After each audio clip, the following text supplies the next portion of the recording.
destiny of America is always safe.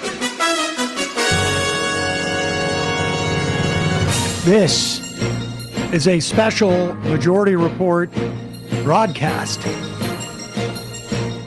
The first and perhaps last presidential debate between...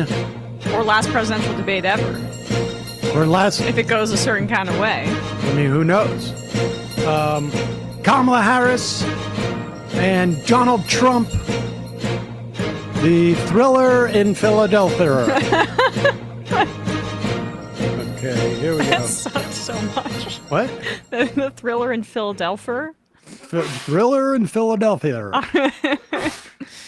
right. I liked it. Folks, Sam Seder, Emma Vigeland, Pizza, Matt. Claire McCaskill. All right, we have a problem. We should just tell you right up front. In the studio, we have been infested with fruit flies for whatever reason. We haven't been able to establish it.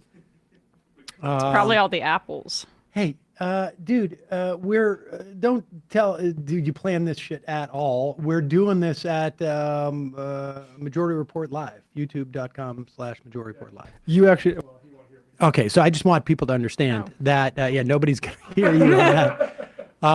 For the folks who are watching us on our burner channel, we're a little bit nervous. It's the live events channel. It's the live events channel, and the YouTube, the ABC people are, Disney is they're so woke that they're trying to keep and close elections. Yeah, they're trying to keep people from streaming this. Apparently, just saving it for all the different cable news networks, and so we're at our burner account. But of course, at any time, you can always go to majority.fm. You can watch it there.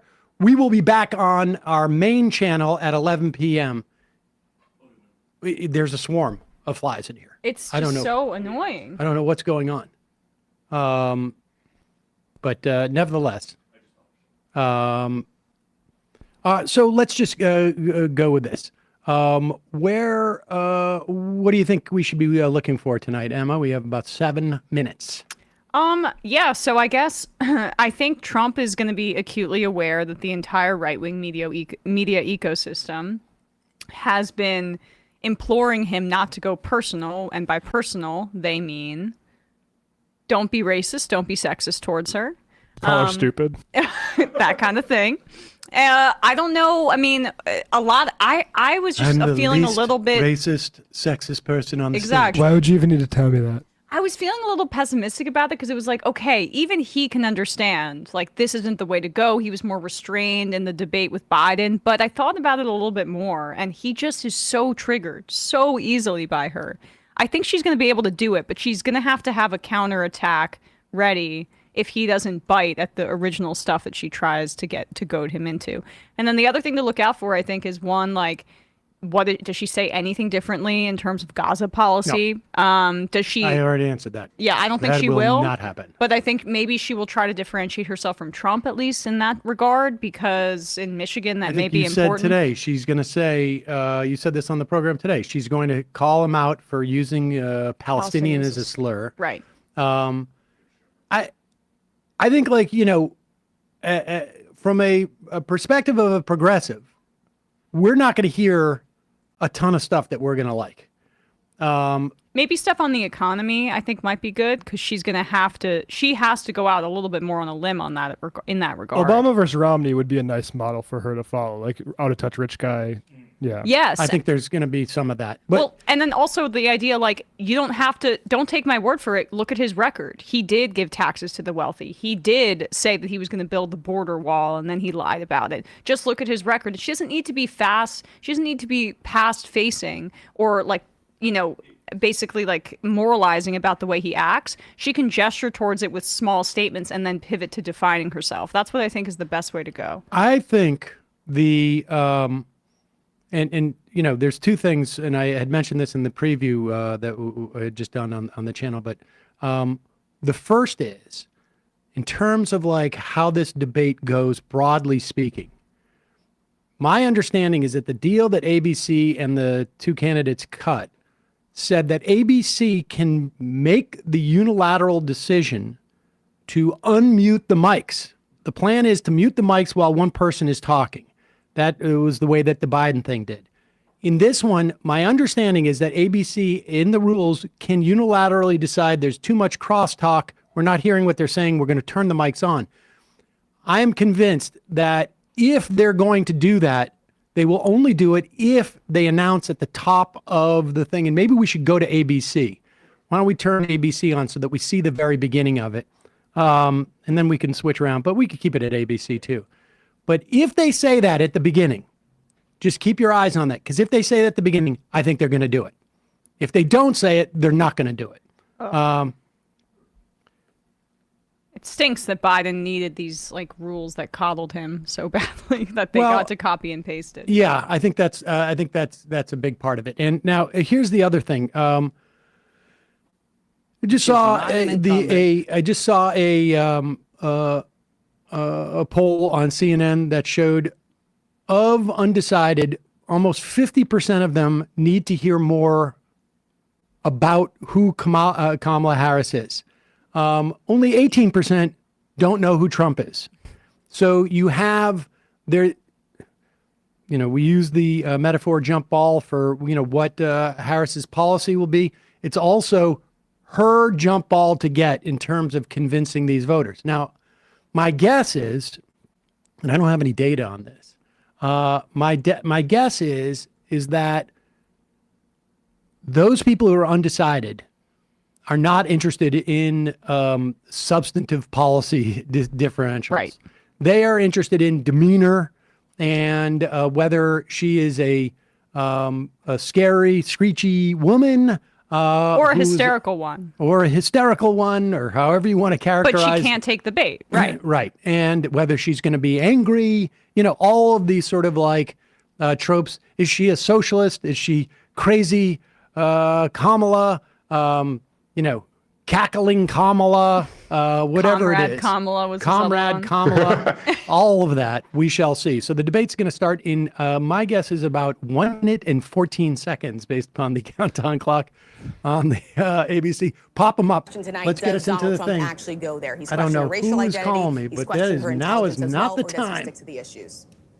Look, this is the largest audience they're likely going to have in this race. It will be interesting to see if Harris can make clear the stark choice before voters. And where does she decide to land her punches? She can punch hard. Did they lose sound? No, you just lost sound because somebody called me. We can see a handshake when the two of them. So you can hear it now. We didn't back in 2016 when I did that debate. So Jonathan Karl is not the anchor. Okay. Who is the anchor? It's David Muir and Lindsay Davis. I have my doubts that we're going to see that. David Muir, the most handsome of all the anchors. That is very true. But I don't necessarily know if, I would have preferred maybe some less angry people. I'd be curious if what David Muir's greatest achievement is in reporting, if anybody knows that off the top of their head. He's kind of empty suit. Being Disney planet. looking like a Disney prince. I don't know what to tell you. on our live blog. I'm not his type, so. Yep. Can we put on the captions? Yeah, let's put on the captions for that feed. With our post-game show as soon as it's over. Yep, we just did it. There we go. David Muir. They just cut away from Jonathan Karl. Sort of.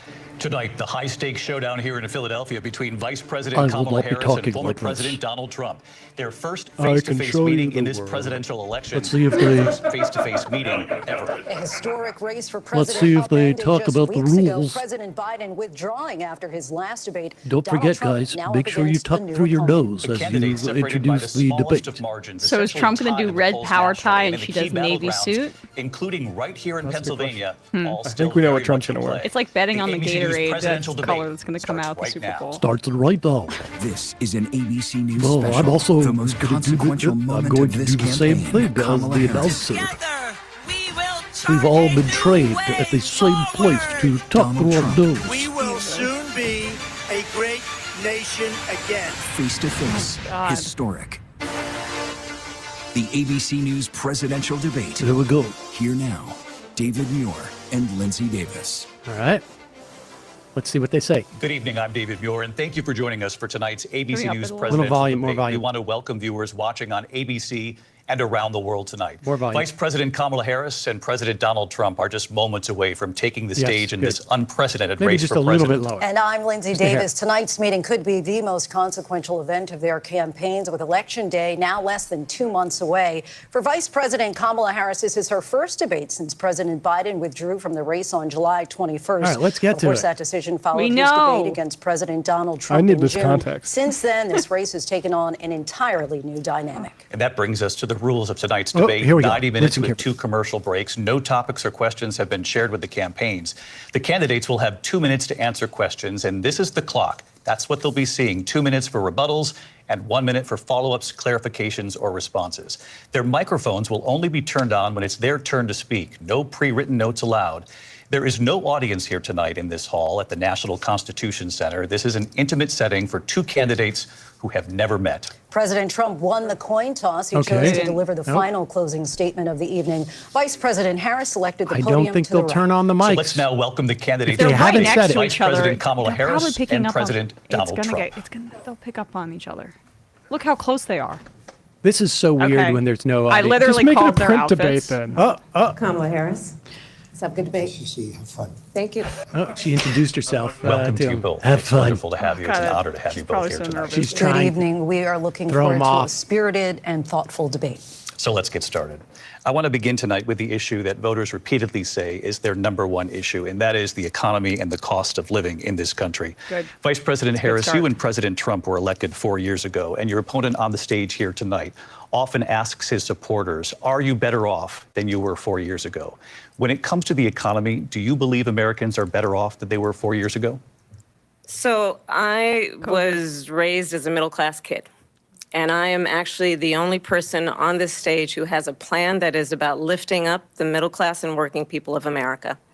I believe in the ambition, the aspirations, the dreams of the American people. And that is why I imagine and have actually a plan to build what I call an opportunity economy. Because here's the thing. We know that we have a shortage of homes and housing. And the cost of housing is too expensive for far too many people. Good. We know that young families need support to raise their children, and I intend on extending a tax cut for those families of $6,000, which is the largest child tax credit that we have given in a long time, so that those young families can afford to buy a crib, buy a car seat, buy clothes for their children. My passion, one of them, is small businesses. My mother raised my sister and me, but there was a woman who helped raise us. We call her our second mother. She was a small business owner. I love our small businesses. My plan is to give a $50,000 tax deduction to start up small businesses, knowing they are part of the backbone of America's economy. My opponent, on the other hand, his plan is to do what he has done before, which is to provide a tax cut for billionaires and big corporations, which will result in $5 trillion to America's deficit. Good. My opponent has a plan that I call the Trump's sales tax, which would be a 20% tax on everyday goods that you rely on to get through the month. Economists have said that Trump sales tax would actually result for middle-class families in about $4,000 Just more note, the a question year was, are you better off because than you of were 4 his years ago? policies She and does his not look ideas backward. She wants to about be the what change should be agent. She the immediately goes backs forward. of middle-class people paying for tax cuts for billionaires. President Trump, I'll give you 2 minutes. First of all, I have no sales tax. That's an incorrect statement. She knows that. His list is We're bad. doing tariffs on other countries. Other countries are going to finally, after 75 years, pay us back for all that we've done for the world. And the tariff will be substantial in some cases. I took in billions and billions of dollars, as you know, from China. In fact, they never took the tariff off because there was so much money they can't. It would totally destroy everything that they've set out to do. They're taking in billions of dollars from China and other places. They've left the tariffs on. When I had it, I had tariffs, and yet I had no inflation. Look, we've had a terrible economy because inflation which is really known as a country buster. It breaks up countries. We have inflation like very few people have ever seen before. Probably the worst in our nation's history. We were at 21%, but that's being generous because many things are 50, 60, 70, and 80% higher than they were just a few years ago. This has been a disaster for people, for the middle class, but for every class. On top of that, we have millions of people pouring into our country from prisons and jails, from mental institutions and insane asylums, and they're coming in and they're taking jobs that are occupied And right now by stealing African Americans pets. and Hispanics, and also unions. Unions are going to be affected very soon. And you see what's happening. You see what's happening with towns throughout the United States. You Here look we at go. Springfield, Ohio. Bingo! You look at Aurora in Colorado. Wow. They are taking over the towns. They're taking over buildings. They're going in violently. Wow. These are the people that she and Biden led into our country. Biden. And they're destroying our country. They're dangerous. They're at the highest level of Whoa. criminality, and we have to He get them lasted out. We about have to get 30 them out seconds fast. with the calm. I created one of the greatest economies in the history of our country. I'll do it again and even better. We are going to get She's to not immigration laughing and at border him, but she security looks during this bemused, debate, but which is I would good. like to let Vice President Harris respond on the economy here. Well, I would love Price to. gouging. Let's talk about what Donald Trump left us. Donald Trump left us the worst unemployment since the Great Depression. Donald Trump left us the worst public His health face. epidemic in a century. Donald Trump left us the worst attack on our democracy since the Civil War. And what we have done is clean up Donald Trump's mess. What we have done and what I intend to do is build on what we know are the aspirations and the hopes of the American people. But I'm going to tell you all in this debate tonight, you're going to hear from the same old tired playbook, a bunch of lies, grievances, She wants to be the and change name-calling. candidate. What you're going to hear tonight is a detailed and dangerous plan called Project 2025 that the former president intends on implementing if he were elected again. I believe very strongly that the American people want a president who understands the So importance of bringing us together, knowing we have so much more in common than what separates us. And I pledge to you to be a president for all Americans. President Trump will give you a minute here to respond. Number one, I have nothing to do, as you know, and as she knows better than anyone, I have nothing to do with Project 2025. That's out I am there. not a crook. I haven't read it. I don't want to read it purposely. I'm not going to read it. This was a group of people that got together. They came up with some ideas. I guess some That's a good, good some bad. condescending squint. But it makes no difference. I have nothing to do. Everybody knows I'm an open book. Everybody knows what I'm going to do. Cut taxes very And I closed some substantially books. and create a great Project economy 2025. like I did before. We had the greatest economy. We got hit with a pandemic. And the pandemic was not called it since the China 1917, where flu. 100 million people died. Has there been anything like it? We did a phenomenal job with the pandemic. We handed them over a country where the economy and where the stock market was higher than it was before the pandemic came in. Nobody's ever seen anything like it. We made ventilators for the entire world. We got gowns. We got masks. What about we did things that nobody thought vaccines? possible. And people give me Pokey, credit pokey. for rebuilding the military. They give me credit for a lot of things, but not enough credit for the great job we did with the pandemic. But the only jobs they got were bounce back jobs. These were jobs bounced back, and it bounced back, and it went to their benefit. But I was the one that created them. They know it, and so does everybody else. Vice President Harris, I'll let you respond. So Donald Trump has no plan for you. And when you look at his economic plan, it's all about tax breaks for the richest people. I am offering what I describe as an opportunity economy, and the best economists in our country, if not the world, have reviewed our relative plans for the future of America. What Goldman Sachs has said is that Donald Trump's plan would make the economy worse. Mine would strengthen the economy. What the Wharton School has said is Donald Trump's plan Ooh.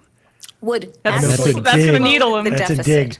16 Nobel laureates have described his economic My uncle plan as went to something MIT, that would so, increase inflation and by the middle of next year would invite a Yeah, that's a recession. dig. You just have to look at where we are and where we stand on the issues. And I'd invite you to know that Donald Trump actually has no plan for you because he is more interested in defending himself than he is in looking out for you. And I beat Medicare. I went to the Wharton School of Finance, and many of those professors, the top professors, think my plan is a brilliant plan. It's a great plan. It's a plan that's going to bring up our worth, our value as a country. It's going to make people want to be able to go and work and create jobs and create a lot of good, solid money for our country. Good, solid And money. Just to finish Oh, yeah, off, the Wharton thing got him. She doesn't have a plan. She copied Biden's plan, and it's like 4 sentences. like run, spot, run. 4 sentences that are just, oh, we'll try and lower taxes. She doesn't have a plan. Take a look at her plan. She doesn't have a plan. Mr. President, I do want to drill down on something you both brought up. The Vice President brought up your tariffs. You responded, and let's drill down on this, because your plan is what she calls is essentially a national sales tax. Your proposal calls for tariffs, as you pointed out here, on foreign imports across the board. You recently said that you might double your plan, imposing tariffs up to 20% on goods coming into this country. As you know, many economists say that with tariffs at that level, costs are then passed on to the consumer. Vice President Harris has argued it'll mean higher prices on gas, food, clothing, medication, arguing it costs the typical family nearly $4,000 a year. Do you believe Americans can afford higher prices because of tariffs? They're not going to have higher prices. What's going to have and who's going to have higher prices is China and all of the countries that have been ripping us off for years. I was the only president ever. China was paying us hundreds of billions of dollars, and so were other countries. And, you know, if she doesn't like them, they should have gone out and they should have immediately cut the tariffs. But those tariffs are there 3.5 years now under their administration. We are going to take in billions of dollars, hundreds of billions of dollars. I had no inflation, virtually no inflation. They had the highest inflation perhaps in the history of our country, because I've never seen a worse period of time. People can't go out and buy cereal or bacon or eggs or anything else. The people of our country are absolutely dying with what they've done. They've destroyed the economy. And all you have to do is look at a poll. The polls say 80 and 85 and even 90% that the Trump economy was great, that their economy was terrible. Vice President Harris, I do want to ask for your response, and you heard what the president said there, because the Biden administration did keep a number of the Trump tariffs in place. So how do you respond? Well, let's be clear that the Trump administration resulted in a trade deficit, one of the highest we've ever seen in the history of America.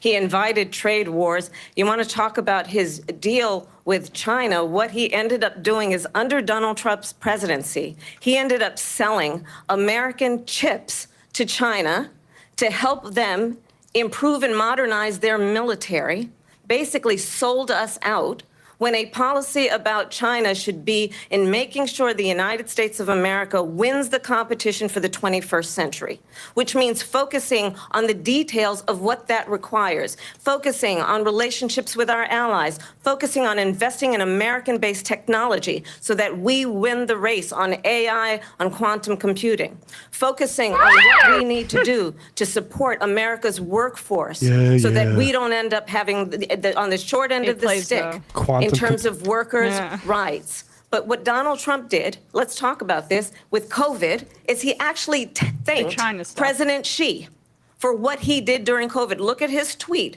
Thank you, President Xi, exclamation point. Oh, well, this is when we know that Xi was responsible for lacking and not giving us transparency about the origins of COVID. President Trump, I'll let you respond. First of all, they bought their chips from Taiwan. We hardly make chips anymore because of philosophies like they have and policies like they have. I don't say her because she has no policy. Everything that she believed 3 years ago and 4 years ago is out the window. She's going to my philosophy now. In fact, I was going to send her a MAGA hat. She's gone to my philosophy. But if she ever got elected, she'd change it. And it will be the end of our country. She's a Marxist. Everybody knows she's a Marxist. Her father's a Marxist professor in economics. Marxists are not saying that about China. But when you look at what she's done to our country, and when you look at these millions and millions of people that are pouring into our country monthly, where it's, I believe, 21 million people, not the 15 that people say, and I think it's a lot higher than the 21. That's bigger than New York. I think it's higher than the 15. It's 21, but higher than that. To our country. They're criminals. Many of these people coming in are criminals. And that's bad for our economy, too. You know, you mentioned before, we'll talk about immigration later. Well, bad immigration is the worst thing that can happen to a lot of them not our economy. They have, and she has, destroyed our country with policy that's insane. Almost policy that you'd say They have to hate our country. President Trump, thank you. Lindsay? I want to turn to the issue of God. abortion. President Trump, you've often touted that you were able to kill Roe v. Wade.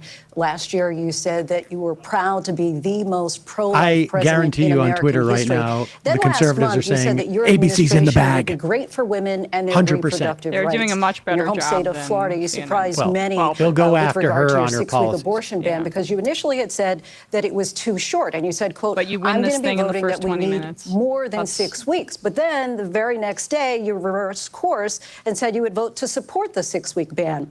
Vice President Harris says that women shouldn't trust you on the issue of abortion because you've changed your position so many times. Therefore, why should they trust you? Well, the reason I'm doing that vote is because the plan is, as you know, the vote is, they have abortion in the 9th month.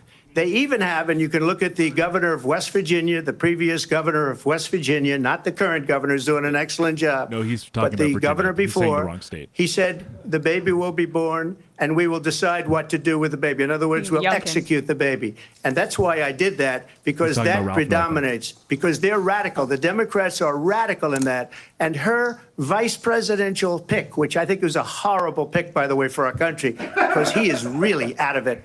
But her Tangential vice thinking. presidential pick says abortion in the 9th month is absolutely fine. He also says execution after birth. It's execution, no longer abortion, because the baby is Insane born, lie. is okay.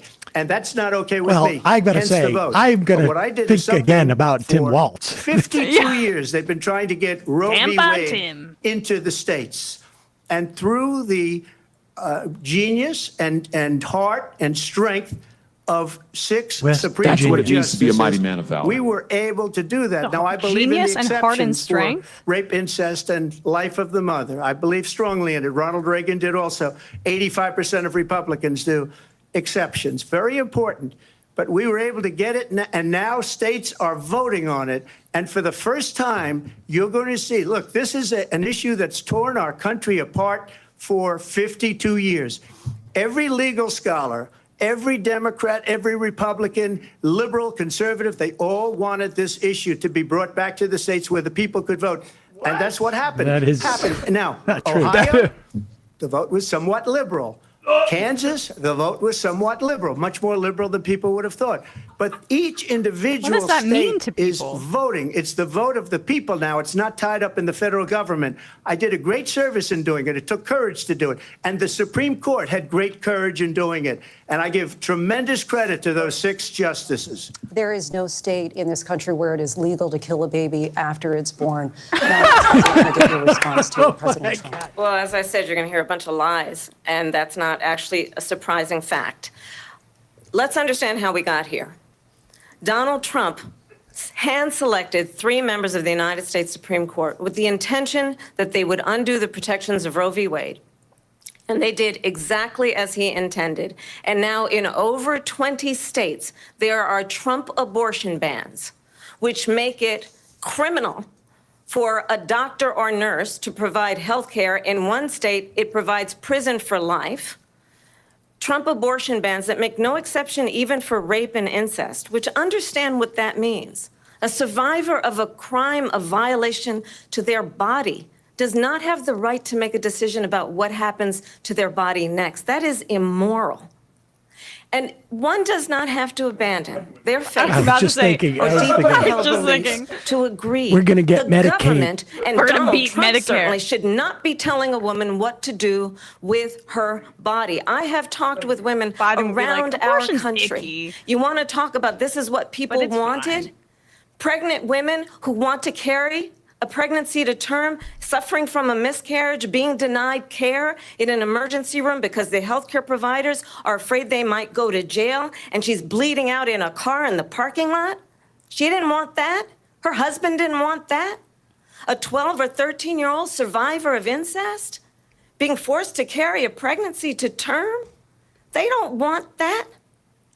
And I pledge to you, when Congress passes a bill to put back in place the protections of Roe v. Wade. As President of the United States, I will proudly sign it into law. But understand, if Donald Trump were to be reelected, he will sign a national abortion ban. Understand, in his Project 2025, there would be a national abortion, a monitor that would be monitoring your pregnancies, your miscarriages. I think the American people believe that certain freedoms, in particular the freedom to make decisions about one's own body, should not be made by the government. Thank you, Vice President Harris. Well, there she goes again. It's a lie. I'm not signing a ban, and there's no reason to sign a ban because we've gotten what everybody wanted. Democrats, Republicans, and everybody else. We got what you wanted, what you just said happened. Every legal scholar wanted it to be brought Bleeding out your car. And the states are voting. And it may take a little time, but for 52 years, this issue has torn our country apart. It's doing it now, and they dummy. wanted it back in the states. And I did something that nobody thought was possible. The states are now voting. What she says is an absolute lie. And as far as the abortion ban, no, I'm not in favor of abortion ban, but it doesn't matter because this issue has now been taken over by the states. Would you veto a national abortion ban if it came Well, to I your won't desk? have to because, again, That's not a no. Number one, she said she'll go back to Congress. yes. She'll never get the vote. It's impossible for her to get the vote, especially now with the 50-50 and essentially 50-50 in both Senate and the House. She's not going to get the vote. She not can't I'll get the veto vote. She it, won't Trump. even come close to it. So it's just talk. You know what it reminds me of when they said they're going to get student loans terminated, and it ended up being a Tangential total thinking as a catastrophe. symptom? Your Supreme Court Student loans, justices and then axed And it. her, Republican, I think probably her boss, states. if you call him a boss, he spends all his time on the beach. But look, her boss went out and said, we'll do it again. We'll do it a different way. And he went out and got rejected again by the Supreme Court. That I so all picked. these I students think got people are taunted looking at with this whole and going thing like, about what is this he whole talking idea. about? And how People unfair don't that know would have these been Part of the issues. reason Tangential they lost thinking. to the millions and millions of people that had to pay off their student loans. They didn't get it for free. But they were saying it's the same way that they talked about that they talk about abortion. But if I could just get a yes or no, because your running mate, J.D. Vance, has said that you would veto it if it did come to your desk. Well, I didn't discuss it with J.D. In all fairness, J.D. I never talked With to your him. VP? I don't mind if he has a certain view, but I think he was speaking for me, but I really didn't. Look, we Bad don't luck have for to him. discuss it because she'd never be able to get it, just like she couldn't get student He's loans. afraid She of couldn't saying get that he student would loans. They be- didn't even come close to We don't getting have to student loans. discuss We it. don't They have to taunted discuss it. Why would we young discuss it? people What and other, a lot like, of other people that had edgelords loans. that support They can Trump never for get like this approved. populist reasons? So it think about doesn't that. matter what she says about going to Congress. So wonderful. Let's go to Congress. Do it.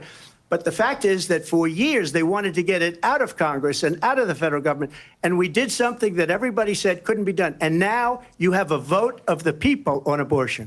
Vice President Harris, want to give you your time to respond, but I Respond do to want to that. ask, would you support any restrictions on a woman's right to an abortion? I absolutely support reinstating the protections of Roe v. Wade. Good And answer. as you rightly mentioned, nowhere in America is a woman carrying a pregnancy to term and asking for an abortion. That is not happening. It's insulting to the women of America. And understand what has been happening under Donald Trump's abortion bans. Couples who pray and dream of having a family are being denied IVF treatments. What is happening in our country? Working people, working women who are working 1 or 2 jobs, who can barely afford childcare as it is, have to travel to another state to get on a plane sitting next to strangers to go and get the health care she needs. Barely can afford to do it, and what you are putting her through is unconscionable. And the people of America have not, the majority of Americans believe in a woman's Sorry, right to are you make talking to me? decisions about her own body. And that is why in every state where this issue It looks has like been on the Trump is ballot in playing red and Captain blue Pike states in this votes, episode. the people of America have voted for freedom. Vice President Harris, Excuse me, I thank have you. to respond. Another lie. It's another lie. I have been a leader on IVF, which is fertilization. The IVF, Oh. I have been a leader. In fact, He's a when they got a fertilization. very negative decision on IVF. I've attempted to ejaculated so many times. I saw the people of Alabama Even and when the they don't want it. legislature I'm 2 days constantly later fertilizing. voted it in. I've been a leader on it. They know that, and everybody else knows it. I have been a leader on fertilization, IVF. And I the have other thing, fertilized. They you should ask, will she allow abortion in the 8th month, 9th month, 7th month? Come on. Okay, would you do that? Why don't you ask her that question? Why don't you answer That's the problem. question? Would you because veto? under Roe v. Answer Wade, the question. Would you veto? you could do abortions in the 7th month, the 8th month, they have the turned 9th on the month, mics. and probably after birth. Just They've look turned at on the the mics. governor, former governor of Virginia. The governor of Virginia said, we put the baby aside, and then we determine what we want to do with the baby. President Trump, thank you. We're going to turn now to immigration and border security. We know it's an issue that's important to Republicans, Democrats, voters across the board in this country. Vice President Harris, you were tasked by President Biden with getting to the root causes of migration from Central America. We know that illegal border crossings reached a record high in the Biden administration. This past June, President Biden imposed tough new asylum restrictions. We know the numbers since then have dropped significantly. But my question to you tonight is, why did the administration wait until 6 months before the election to act? And would you have done anything differently from President Biden on this? So I'm the only person on this stage who has prosecuted transnational criminal organizations for the trafficking of guns, drugs, and human beings. She says and let me say that the United States Congress, including some of the most conservative members of the United States Senate, came up with a border security bill, which I supported.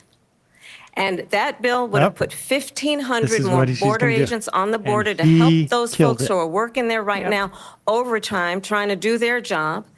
It would have allowed us to stem the flow of fentanyl coming into the United States. I know there are so many families watching tonight who have been personally affected by the surge of fentanyl in our country.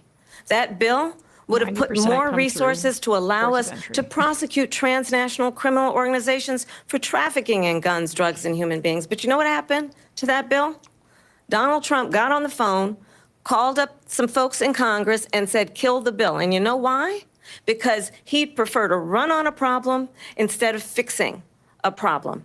And understand, this comes at a time where the people of our country actually need a leader who engages in solutions, who actually addresses the problems at hand. But what we have in the former president is someone who would prefer to run on a problem instead of fixing a problem. And I'll tell you something, he's going to talk about immigration a lot tonight, even when it's not the subject that is being raised. And I'm going to actually do something really unusual, and I'm going to invite you to attend one of Donald Trump's rallies, because it's a really interesting thing to watch. You will see during the course of his rallies, he talks about fictional characters like Hannibal Lecter. He will talk about windmills cause cancer. And what you will also notice is that people start leaving his rallies early out of exhaustion and boredom. And I will tell you, the one thing you will not hear him talk about is you. He's so mad. You will not hear him talk about your needs, your dreams, and your desires. And I'll tell you, I believe you deserve a president who actually puts you first. And I pledge to you that I will. Vice President Harris, thank you. President Trump, on that point, I want to get your response. I'd like to respond. Let me just ask, though, why did you try to kill that bill, and successfully so? That would have put thousands of additional agents and officers on the border. First, let me respond as to the rallies. She said people start leaving. People don't go to her rallies. There's no reason to go. And the people that do go, she's bussing them in and paying them to be there, and then showing them in a different light.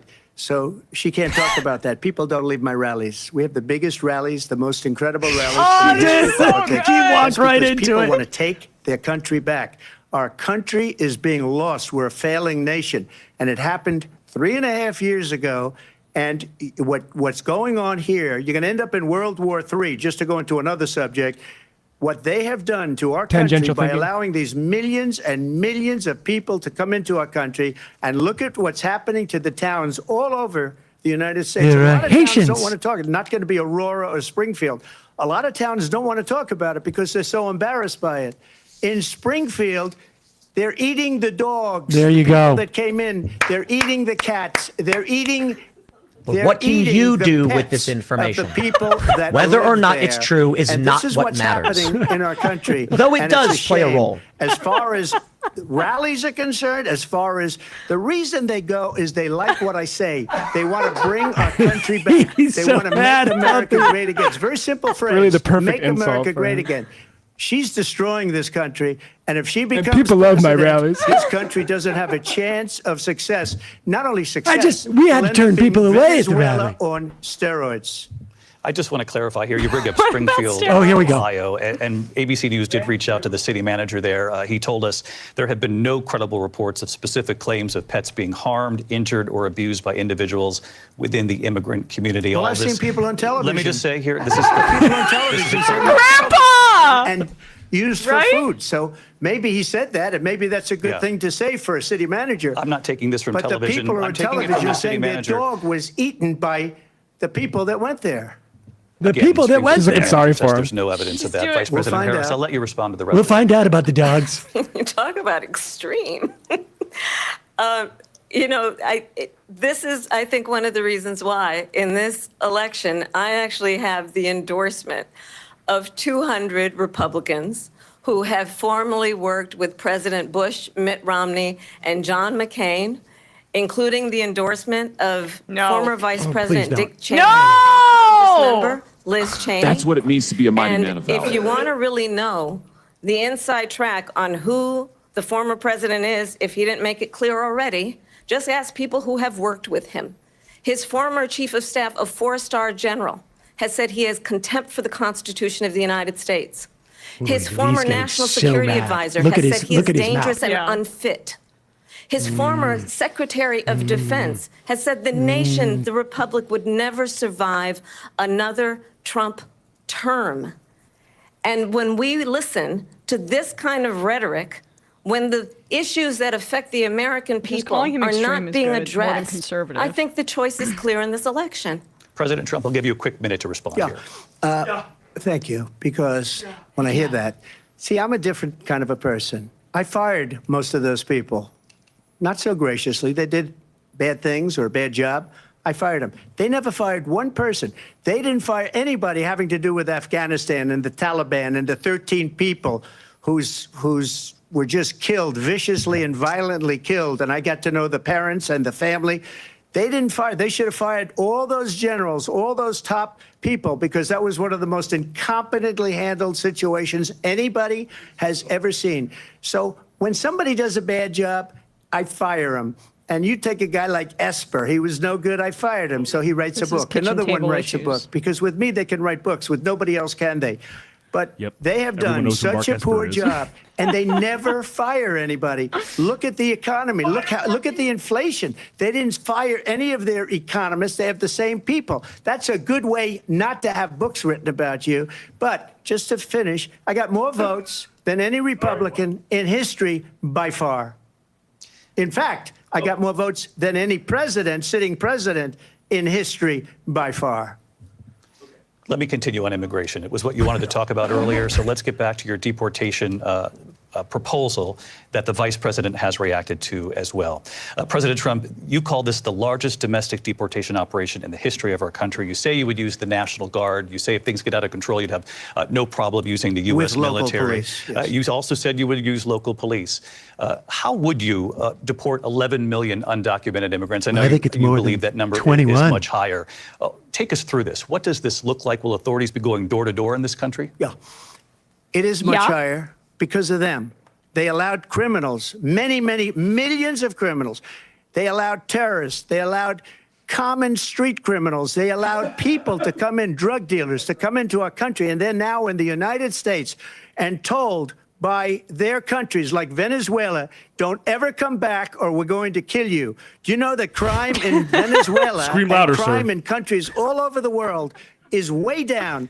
You know why? Because they've taken their criminals off the street and they've given them to her to put into our country.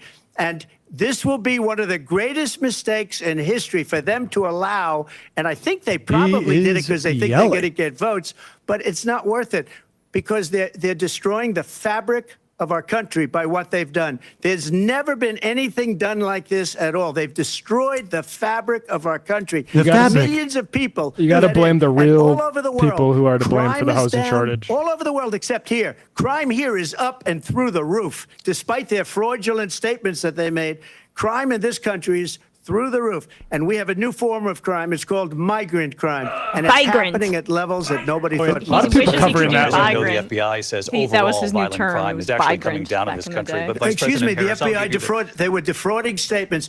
They didn't include the worst cities. They didn't include the cities with the worst crime. It was a fraud. What show is just this? like their number of 818,000 jobs that they said they created turned out to be a fraud. President Trump, thank you. I'll let you respond, Vice President Harris. I saw it on TV. Should be a drop.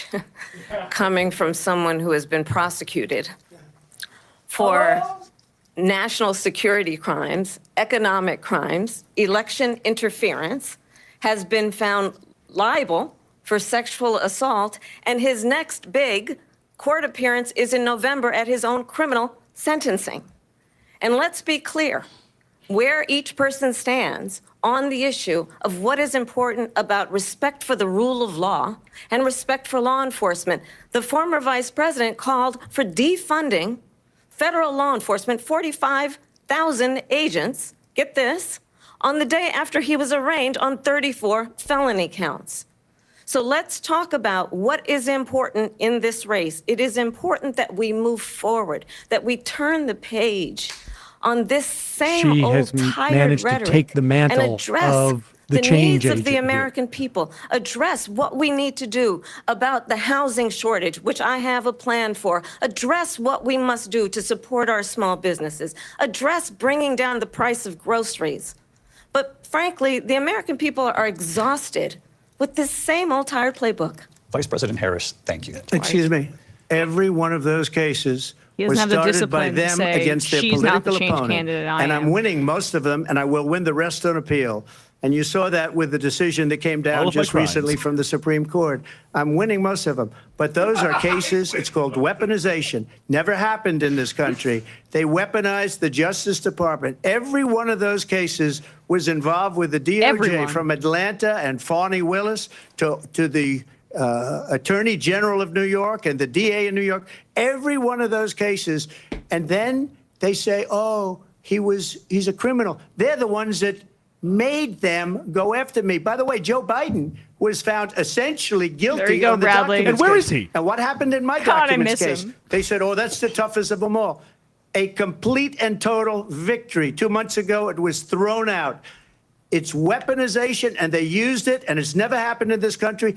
They used it to try and win an election. They're fake cases. President Trump, thank you. A really quick response here, Vice President Harris, on this notion of weaponization of the Justice Department. Well, let's talk about extreme and understand the context in which this election in 2024 is taking place.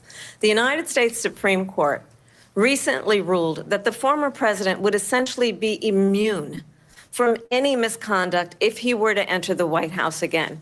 Understand, this is someone who has openly said he would terminate, I'm quoting, terminate the Constitution of the United States, that he would weaponize the Department of Justice against his political They're also, enemies. she's doing a good job Someone of who like has reminding openly people of like expressed the disdain exhaustion for members of Yeah. our that comes military. from Trump. That's why Understand the what it context would of mean if drama. Donald COVID, too. Trump were back in the White House with no guardrails, because certainly we know now the court won't stop him. We know J.D. Vance is not going to stop him. It's up to the American people. Vice President stop Harris, him. thank you. Lindsay? Vice President Harris, in your last run for president. This is the one that weaponized, not me. She weaponized. This is I the one. probably took a bullet to the head because of the things that they say about me. Wow. They talk about Whoa. democracy. I'm a threat to democracy. They're the threat to You're right. democracy with the I'm a fake threat. He said the words. Russia investigation We do have a lot to that get. went nowhere. We have a lot to get to. Lindsay? Russia, Vice President Russia. Harris, in your Stop last talking run about the for president, assassination you attempt. We said gotta you move on to wanted important ban things. fracking. Now you don't. You wanted mandatory government buyback programs for assault weapons. Now your campaign says you don't. You supported decriminalizing border crossings. Now you're taking a harder line. I know you say that your values have not changed. So then why have so many of your policy positions changed? So my values have not changed, and I'm going to discuss every one of at least every point that you've made. But in particular, let's talk about fracking, because we're here in Pennsylvania. I made that very clear in 2020. I will not ban fracking. I have not banned fracking as Vice President of the United States. And in fact, I was the tie-breaking vote on the Inflation Reduction Act, which opened new leases for fracking. Right. My position is that we have got to invest in diverse sources of energy so we reduce our reliance on foreign oil. We have had the Already did this. largest The Trump eyelids are increase flaring. in He's sidelined. domestic oil He's about to get really production in cranky. history because of an approach that recognizes that we cannot over-rely on foreign oil. As it relates to my values, let me tell you, I grew up a middle-class kid raised by a hardworking mother who worked and saved and was able to buy our first home when I was a teenager. The values I bring to the importance of home ownership, knowing not everybody got handed $400 million on a silver platter and then filed bankruptcy 6 times, is a value that I bring to my work to say we are going to work with the private sector and home builders to increase 3 million homes, increase by 3 million homes by the end of my first term. My work that is related to having a friend when I was in high school who was sexually assaulted by her stepfather. And my focus then on protecting women and children from violent crime is based on a value that is deeply grounded in the importance of standing up for those who are most vulnerable. Let's go for the My QAnon work vote. that is about protecting Social Security and Medicare is based on long-standing work that I have done, protecting seniors from scams. My values have not changed. And what is important is that there is a president who actually brings values and a perspective that is about lifting people up and not beating people down and name calling. The true measure of the leader is the leader who actually understands the strength is not in beating people down, it's in lifting people up. I intend to be that president. President Trump, your Well, response? first of all, I wasn't given $400 million. I wish I was. My father was a Brooklyn builder, Brooklyn, Queens, and a great father, and I learned a lot from him. But I was given a fraction of that, a tiny fraction. And built it into many probably billions of $200 dollars, million. many billions. Rolodex. And when people see it, they are even surprised. So we don't have to talk about that. We should. Fracking, she's been against it for 12 years. Defund the police. She's been against that forever. She gave all that stuff up. Oh, no, she's very against defund the wrongly, very horribly, and everybody's laughing at it, okay? They're all laughing at it. She gave up at least 12 and probably 14 or 15 different policies. Like, she was big on defund the police. In Minnesota, she went out, wait a minute, I'm talking now. Oh, You know, Mr. You used it. Sound familiar? You said that to Pence, and that always bothered me. That always bothered me. That's and wanted to that let doesn't criminals play that killed going out people against a woman. and burned down Yeah. Minneapolis. I did like that shit She when went you did out it and to raised Mike. money to get him out of jail. She did things that nobody would ever think of. Now she wants to do transgender his own ass. operations on illegal aliens that are in prison. This is What? a radical He wants to that will what? do this. She wants to confiscate your guns, and she will never allow fracking in Pennsylvania. What If she won the won't tell you, election, she's a fracking surgeon. in Pennsylvania will end on day one. Just to finish, one thing so important in my opinion. So I got the oil business why was I going like worried about nobody has this ever at done all? before. When they took over, they got rid of it, started getting rid of it, and the prices were going up the roof. They immediately let these guys go to where they were. I would have been 5 times, 4 times, 5 times higher, because you're talking about 3.5 years ago. They got it up to where I was because they had no choice, because the prices of energy were quadrupling and doubling. You saw what happened to gasoline. So they said, let's go back to Trump. But if she won the election, the day after that election, they'll go back to destroying our country, and oil will be dead, fossil fuel will be dead. We'll go back to windmills, and we'll go back to solar, where they need a whole desert to get some energy to come out. You ever see a solar plant? By the way, I'm a big fan of Tangential solar. thinking. But they take 400, President 500 acres of desert President soil. Trump, we have a These lot are of not good issues things that for we the have to get environment, to. as We're she out of time. understands. Thank Gotta be you. quick. Lindsay, thank you. We have an election. And the in shark could get 66 electrocuted. days. And I want to talk about the peaceful transfer of power, which, of course, we all know is a Oh, cornerstone we of our gotta democracy harp on and the this. role of a president in a moment of crisis. Actually, she's Mr. not President, doing the on peaceful January transfer. 6th, you told your supporters to march to the Capitol. You said you would be right there with them. Well- The country and the world saw what played out at the Capitol that day, the officers coming under attack. Aides in the West Wing say you watched it unfold on television off the Oval Office. You did send out tweets, but it was more than 2 hours before you sent out that video message telling your supporters to go home. Is there anything you regret about what you did on that day? You just said a thing that isn't covered. Peacefully and patriotically, I said during my speech, not later on. Peacefully and patriotically. And nobody on the other side was killed. Ashley Babbitt was shot by an out-of-control police officer. Wow. That should have never, ever shot her. It's a Trump got her disgrace. killed with lies. But we didn't do this Police group union of endorsed people this dude, that by have the been way. treated so badly. I ask, what about all the people that are pouring into our country and killing people that she allowed to pour in? She was the border czar. Remember that. She was the border czar. She doesn't want to be called the border czar because she's embarrassed love by the how border. In much fact, she he's said at the beginning, diluting I'm his surprised you're not immigration talking stuff by about the border bringing yet. it back to That's that every because single she time. knows what a bad job they've done.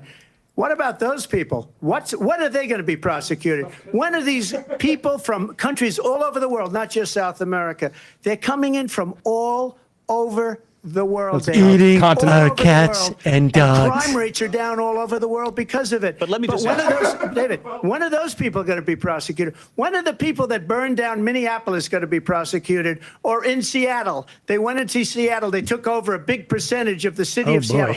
When are those people going to be prosecuted? Okay, But Grandpa. let me just ask You might ask her that question. You were the president. You were watching it unfold on television. It's a very simple question as we move forward toward another election. Is there anything you regret about what you did on that day? Yes or no? I had nothing to do with that other than they asked me to make a speech. I showed up for a speech. I said, I think it's going to be big. Give 'em all the I time. went to Nancy Pelosi and the mayor of Washington, D.C., and the mayor put it back in writing, as you know.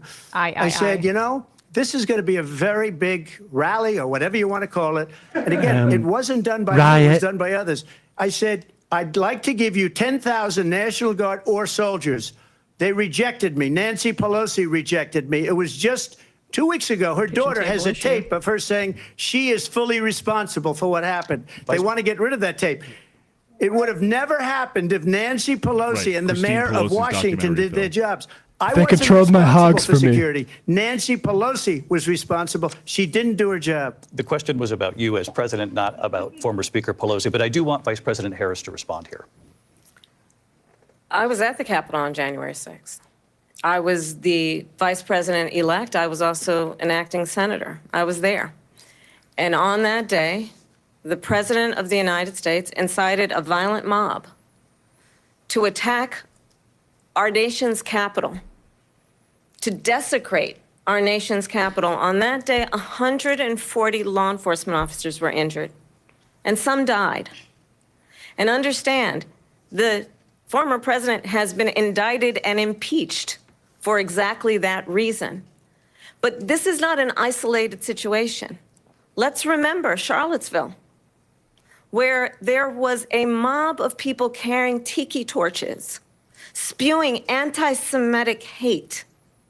And what did the president then at the time say? There were fine people on each side. Let's remember that when it came to the Proud Boys, a militia, the president said, the former president said, stand back and stand by. So for everyone watching who remembers what January 6th was, He doesn't want to be doing I this say right now. we don't have to go back. Let's not go back. We're She not keeps going doing this back. thing. It's time to turn good. the page. And if that was a bridge too far for you, well, there is a place in our campaign for you to stand for country, to stand for our democracy, to stand for rule of law, and to end the chaos, and to end the approach that is about attacking the foundations of our democracy because you don't like the outcome. And be clear on that point. Donald Trump, the candidate, has said in this election there will be a bloodbath if literally this said and the that outcome of this 2 days election ago. is not to his liking. Let's turn the page on this. Let's not go back. Let's chart a course for the future and not go backwards to the past. Let me just follow up here. It was a different term, and it was a term that related to energy because they have destroyed our energy business. That was where bloodbath was. Also, on Charlottesville, that story has been, as you would say, debunked. Laura Ingraham, Sean Hannity, Jesse, all of these people. All of the they most covered right-wing it. If they go fanatics. An extra sentence, they will see it was perfect. It was debunked in almost every newspaper, but they still bring it up, just like they bring 2025 up. They bring all of this stuff up. I ask you It's this, so you talk unfair. about As he is the bringing it Capitol. up.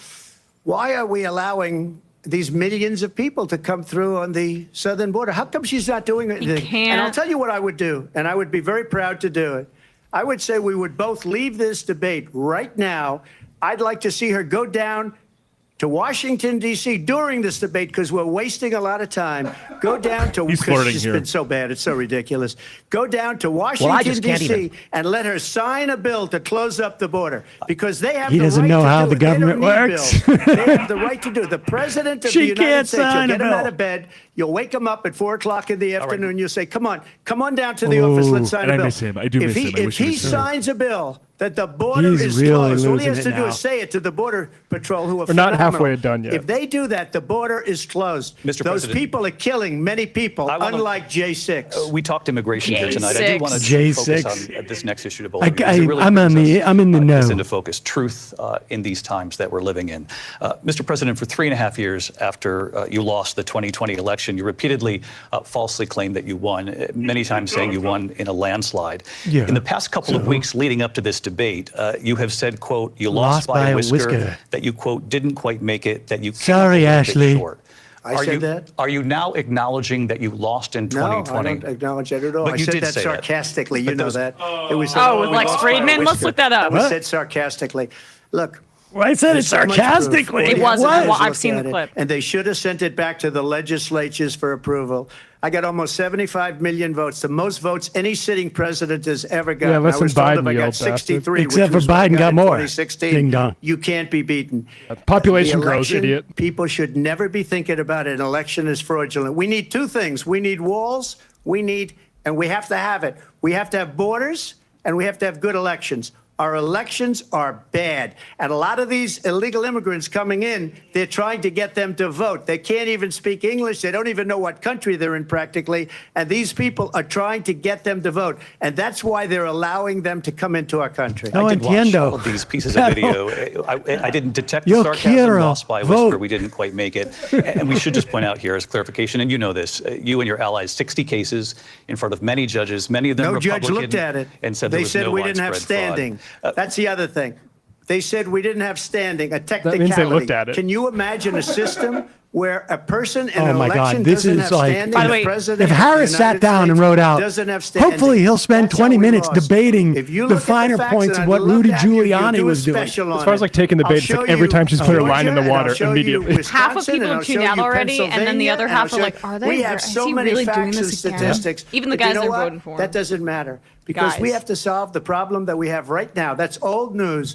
And the problem that we have right now is we have a They nation said in decline. Rudy Giuliani, and they have put it 9/11 into in a decline. verb. We This have a guy, nation immigration, that is and no dying. other words. Mr. President, thank you. Vice President Harris, you heard the president there tonight. He said he didn't say that he lost by a whisker. So he still believes he did not lose the election that was won by President Biden and yourself. But I do want to ask you about something that's come up in the last couple of days. This was a post from President Trump about this upcoming election just weeks away. He said, when I win, those people who cheated, and then he lists donors, voters, election officials, he says will be prosecuted to the fullest extent of the law, which will include long-term prison sentences. One of your campaign's top lawyers responded saying, we won't let Donald Trump intimidate us. We won't let him suppress the vote. Is that what you believe he's trying to do here? Donald Trump was fired by 81 million people. So let's be clear about that. And clearly he is having a very difficult time processing that. But we cannot afford to have a president of the United States who attempts, as he did in the past, to upend the will of the voters in a free and fair election. And I'm going to tell you that I have traveled the world as Vice President of the United States, and world leaders are laughing at Donald Trump.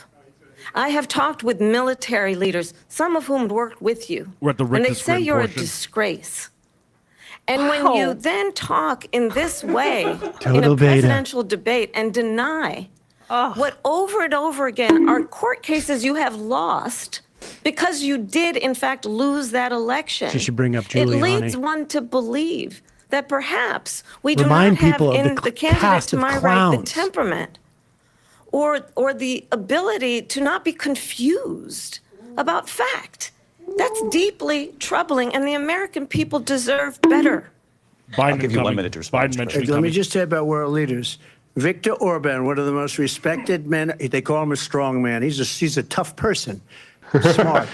Prime Minister of Hungary. They said, why is the whole world blowing up? 3 years ago, it wasn't. Why is it blowing up? He said, because you need Trump back as president. They were afraid The fuck of him. I give China about was Hungary? afraid, and I don't like to use the word afraid, but I'm just quoting him. China was afraid of him. North Korea was afraid of him. Look at what's going on with North Korea, by the way. He said Russia was afraid of him. I ended the Nord Stream 2 pipeline, and Biden put it back on day one. But he Biden, ended you were the right, XL Bradley. pipeline. Immediate Biden The mention. XL pipeline in our country, he ended that. But he let the Russians build a pipeline going all over Europe and heading into Germany, the biggest pipeline in the world. Look, Viktor Orban said it. He said the most respected, most Everybody's feared like, what? person is Hungary? Donald Is Trump. that a country? Googling He had Hungary, no problems when Trump was Hungry. president. Yeah, see But if when this Hungary is weak, trending on pathetic Google man right now. that you saw at a debate just a few months ago, that if he weren't in that debate, he'd be running instead of her. She got And no I've been votes. winning He got 14 Reddit million conservative votes. What you full did- of people you talk screaming about that a threat to ABC deep democracy. state cultural He Marxist. got 14 Yeah, million I mean, votes, and they I threw him out could of see how office. they. And why is And you he know what? here? I'll give you a little secret. He hates her. He can't stand her. But he got President. 14 million votes. They threw him out. You're supposed She to got be here. 0 votes. And when she ran, she was the first one to leave because she failed.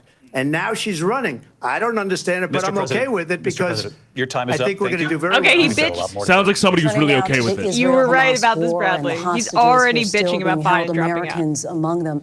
Vice President Harris, in December, you said, quote, Israel has a right to defend itself, but you added, quote, it matters how, saying international humanitarian law must be respected. Israel must do more to protect innocent civilians. You said that 9 months ago. Now an estimated 40,000 Palestinians are dead. Nearly 100 hostages remain. Just last week, Prime Minister Benjamin Netanyahu said there's not a deal in the making. President Biden has not been able to break through the stalemate. How would you do it? Well, let's understand how we got here. On October 7, Hamas, a terrorist organization, slaughtered 1,200 Israelis. Many of them young people who were simply attending a concert. According to Women were Haaretz horribly and Hannibal Directive. And we so don't know. absolutely, I said then, I say now. I lost my Hannibal Israel Directive bet. has a right to defend itself. We would. And how it does so matters. Because it is also true, far too many Just memorize innocent this. Palestinians have been killed. It's the exact same Children, mothers. What we know is that this war must end. It must end immediately, and the way it will end is we need a ceasefire deal and we need the hostages out. And so we will continue to work around the clock on that. Work around the clock, also understanding that we must chart a Rocking around course the for a clock. two-state solution. Oh my God, And it's the in same that shit. solution, there must be security for the Israeli people and Israel, and an equal measure for the Palestinians. But the one thing I will assure you always, I Iron will Dome for always give Palestine? Israel the ability to defend itself, in particular as it relates to Iran and any threat that Iran and its proxies pose to Israel. But we must have a two-state solution where we can rebuild Gaza, where the Palestinians have security, self-determination, and the dignity they so rightly deserve. President Trump, how would you negotiate with Netanyahu and also Hamas in order to get the hostages This would have out never and happened prevent the if I was killing of president. more innocent civilians in Gaza? If I were president, it would have never started. If I were president, Russia would have never, ever, I know Putin very well, he would have never, and there was no threat of Why it would either, he by the way, say for 4 that? years. We'll get to have Russia gone later, into buddy. Ukraine and killed millions of people when you add it up, far worse than people understand what's going on over there. But when she mentions about Israel, all of a sudden, she hates Israel. She wouldn't even meet with Netanyahu This is when he her went to open- Congress to make a very important speech. opening She about- refused to be there because she was at a sorority party of hers. She wanted to go to the sorority party. Insulting the black She sorority. hates Good Israel. idea. If she's president, I believe that Israel will not exist within 2 years from now. And I've been pretty good at predictions, and I hope I'm wrong about that one. She hates Israel. At the same time, in her own way, Can we get that in she writing? hates the Arab population because the whole place is going to get blown up. Arabs, Jewish people, Israel will be gone. He won't even say It would have Palestinian. never happened. Iran was broke under Donald Trump. Now Iran has $300 billion because they took off all the sanctions that I had. Iran had no money for Hamas or Hezbollah or any of the 28 different spheres of terror. And they are spheres of terror. Spheres of terror. I just came up with They that. had no money. It was a big story, and you know it. You covered it very well, actually. They had no money for terror. They were thesaurus broke. axis. Now they're a rich nation, and now what they're doing is they're spreading that money around. Look at what's happening with the Houthis and Yemen. Look at what's going on in the Middle East. This would have never happened. I will get that settled and fast, and I'll get the war with Ukraine and Russia ended.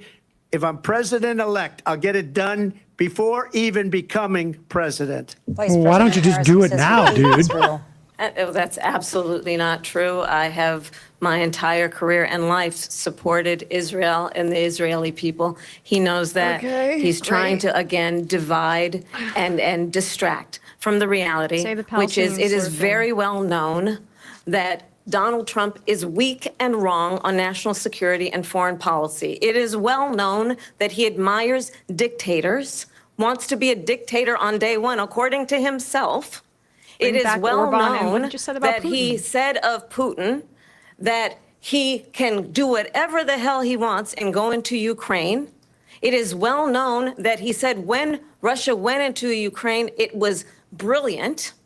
It is well known he exchanged love letters with Kim Jong-un. And it is absolutely well known that these dictators and autocrats are rooting for you to be president again because they're so clear. They can manipulate you with flattery and favors. Oh, And that I like is that. why so many military leaders who you have worked with have told me you are a disgrace.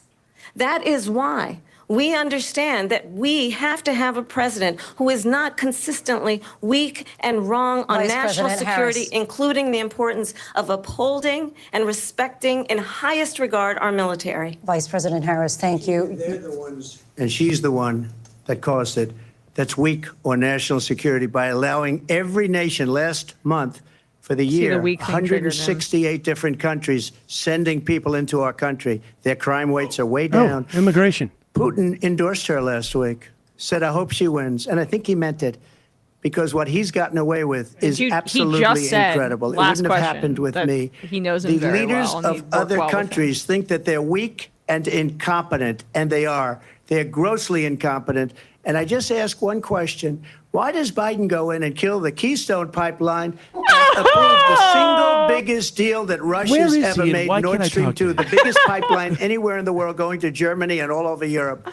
Because they're weak and they're ineffective. And Biden, by the way, President gets paid Trump, a lot of money. Thank you. We have a lot of issues to get to. We'll be right back with much more of this historic ABC All right, News folks. presidential I'm going debate to run from and the get a National drink. Constitution Center right here in Philadelphia. Analysis. Go. Oh, okay. I was hoping to get a drink, but you know, you can go off and no, it's okay. I'm really just joking around. I don't know what to say. I think she did a phenomenal job I think so Trump's far. doing great and comporting himself with the utmost composure and No, like the reality is like, I mean, again, the politics of what she's saying are not our politics, but it's about what plays to most people. Like, I mean, the And authoritarian personal conduct. Yeah, I mean, even the China hawkery, which is something I've criticized the Biden administration for orienting their policy towards, like that plays well in the way that she framed it in terms of competition with China. She did a good job on that front. I mean, it is brain dead. I do want to underline talking about quantum computing. Yeah, it's silly, but Okay. but she's trying to allude to the CHIPS Act, which was like a decent, like, I don't know, onshore investing in that kind of technology, but still within the like context of competing with China, which Give I a bunch don't of love, money to but, Intel so they can lay people off. I But, mean, yeah. right. I've been the leader in fertilization. Trump said about IVF. Trump. It's true. Actually, I fertilized a lot of people. The country buster that is Yeah. inflation. And the only thing she was specific on as it related to her flip-flopping was the fracking thing. So the other stuff, she's like not really, in terms of like healthcare, she's avoidant on that front. It's just like a mercenary like decision to be like, I'm pro fracking because Pennsylvania's maybe the closest swing state of the three. It's Right. definitely the closest of the three Rust Belt Oh states. yeah, and it's the most. It has the most electoral votes, votes. I mean, I think. Look, just analyzing this from the perspective of the undecided voter, whom they are definitely catering to, at least the Harris campaign is. She wants to be the change candidate.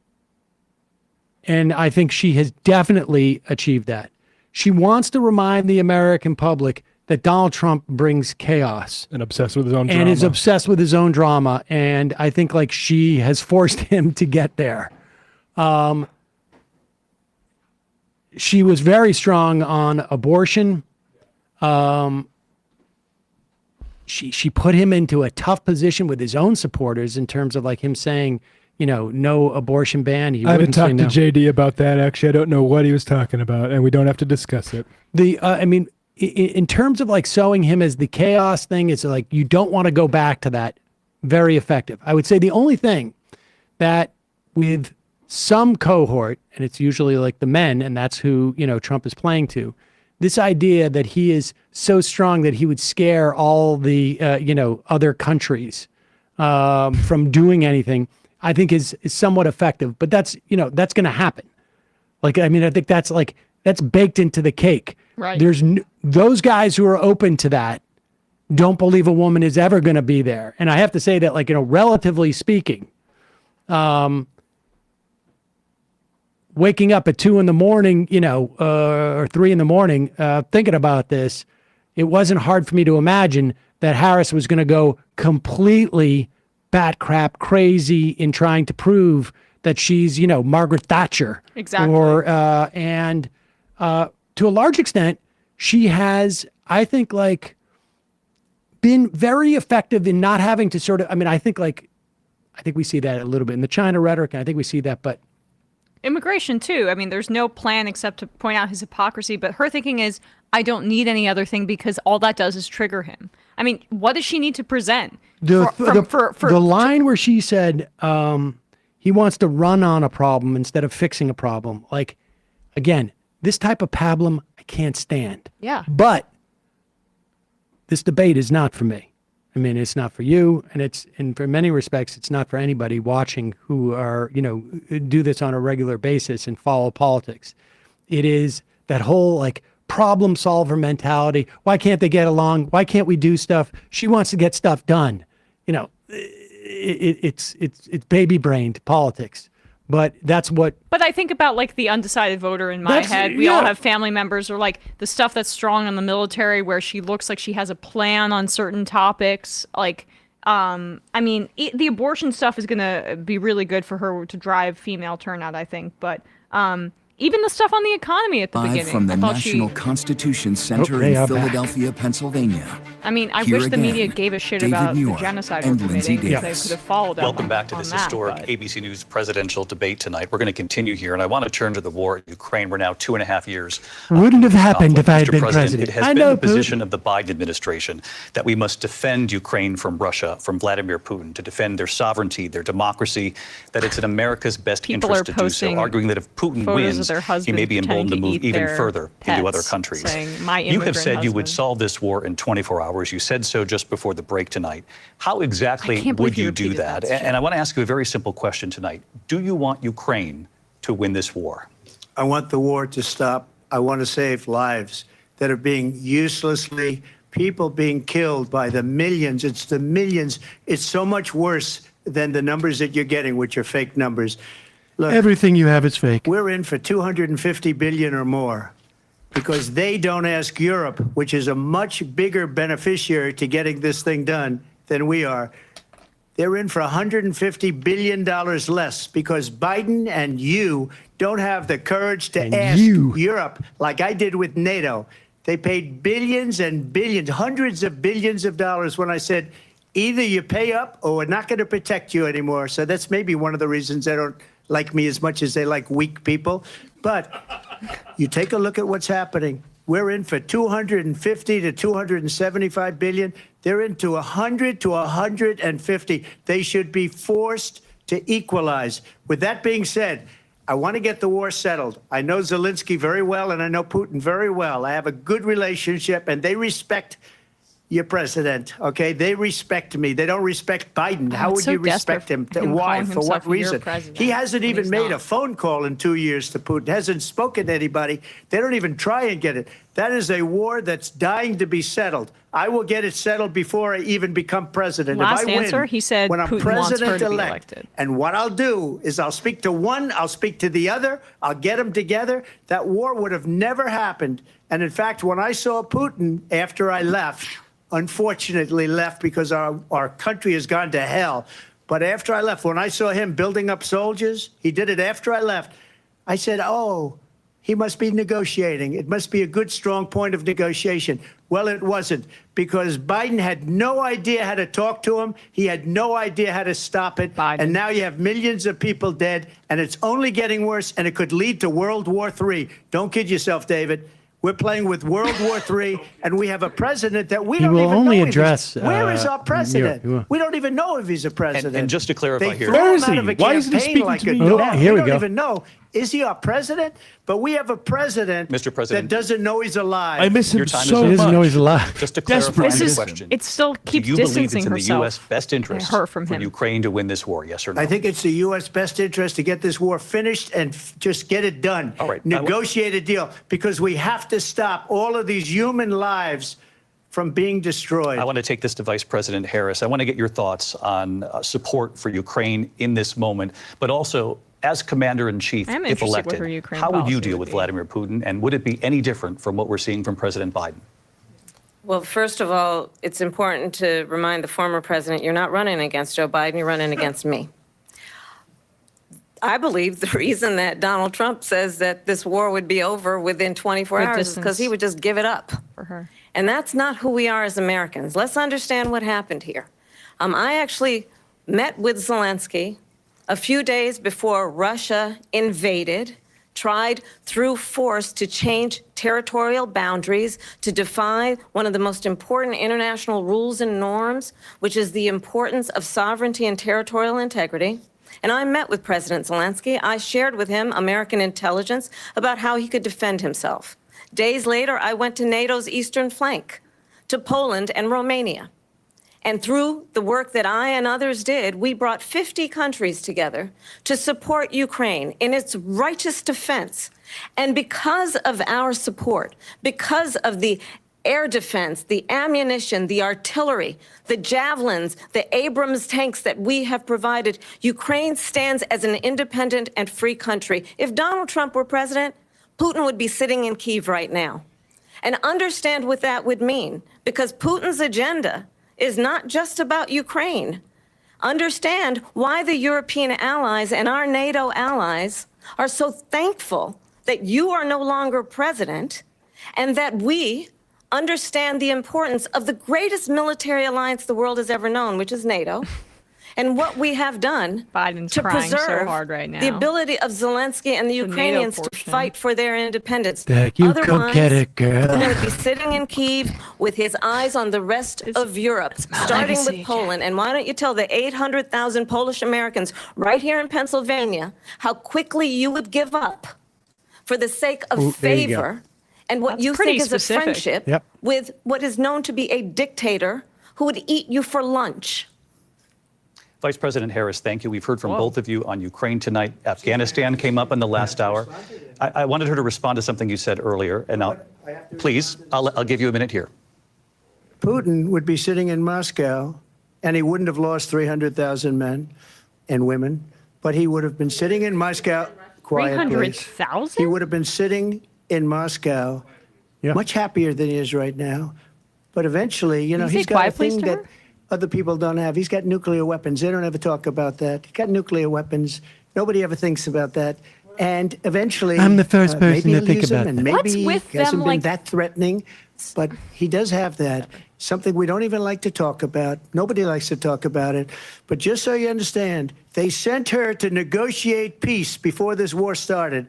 3 days later, he went in and he started the war because everything they said was weak and stupid. They said the wrong things. That war should have never started. She was the emissary. They sent her in to negotiate with Zelensky and Putin, and she did. and the war started 3 days later. And that's the kind of talent we have with her. She's worse than Biden. In my opinion, I think he's the worst president in the history of our country. She goes down as the worst vice president in the history of our country. But let me tell you something.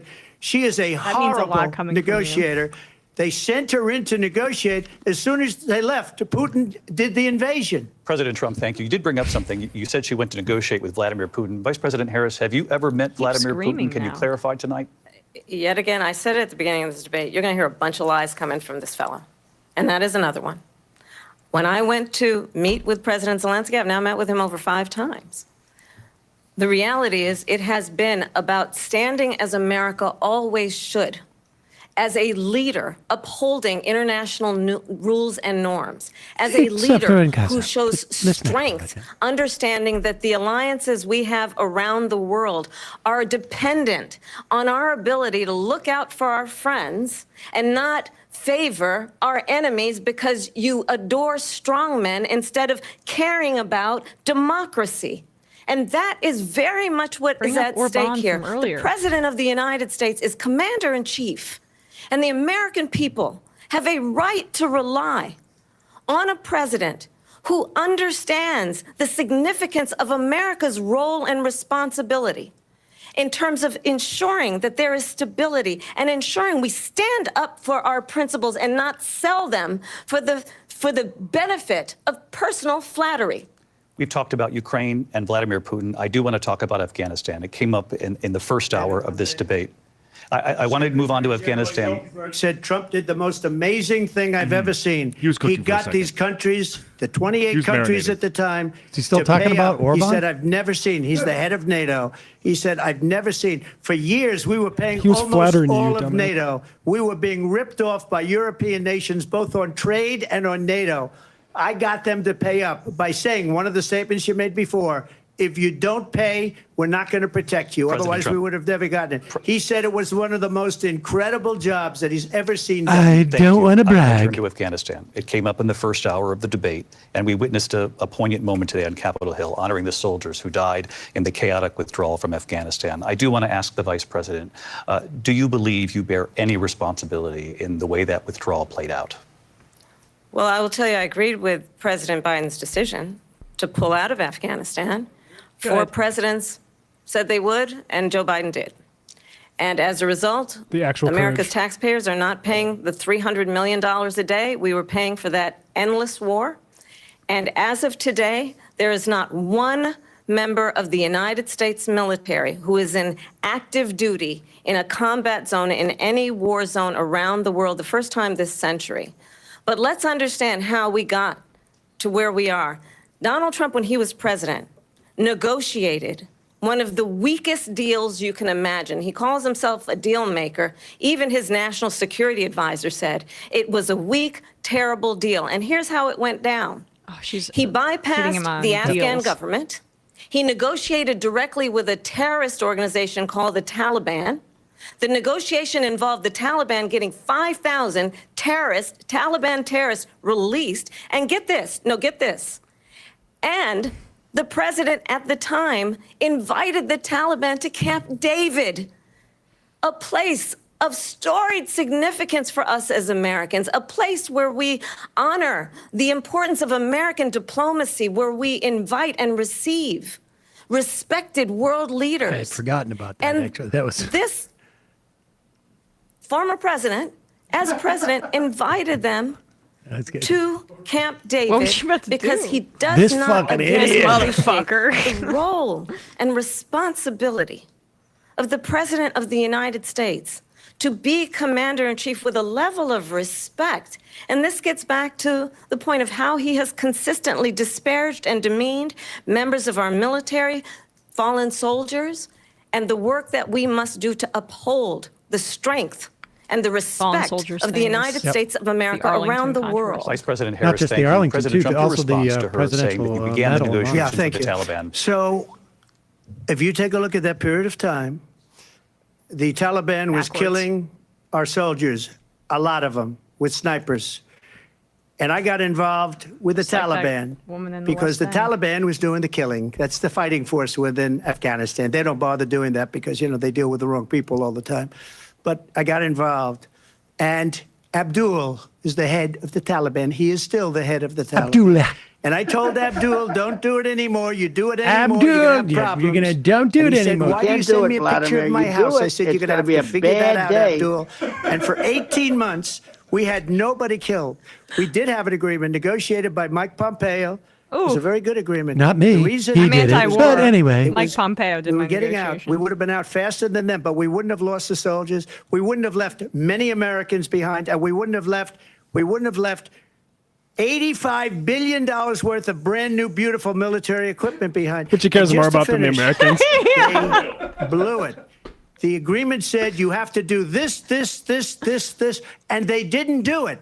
They didn't do it. The agreement was terminated by us because they didn't do what they were supposed to do. I want to move on. And these people did the worst withdrawal, and in my opinion, the most embarrassing moment in the history of our country. And by the way, that's why Russia attacked Ukraine, because they saw how incompetent she and her boss are.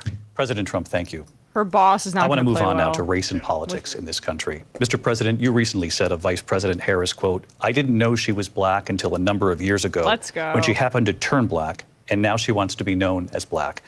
I want to ask a bigger picture question here tonight. What's wrong with Why do you you? believe it's appropriate to weigh in on the racial identity of your opponent? I don't, and I don't care. I don't care what she is. I don't care.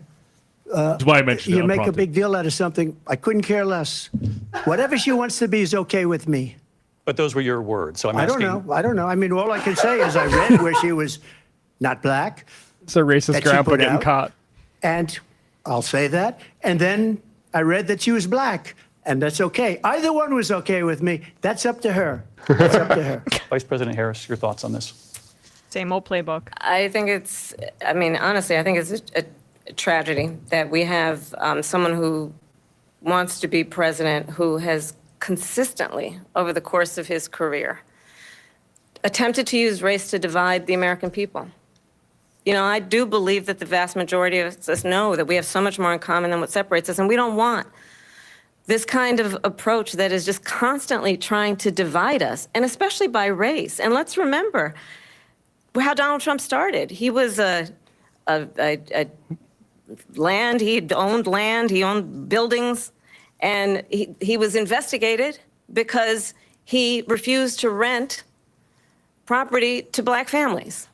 Let's remember, this is the same individual who took out a full-page ad in the New York Times calling for the execution of 5 young black and Latino boys who were innocent, the Central Park 5.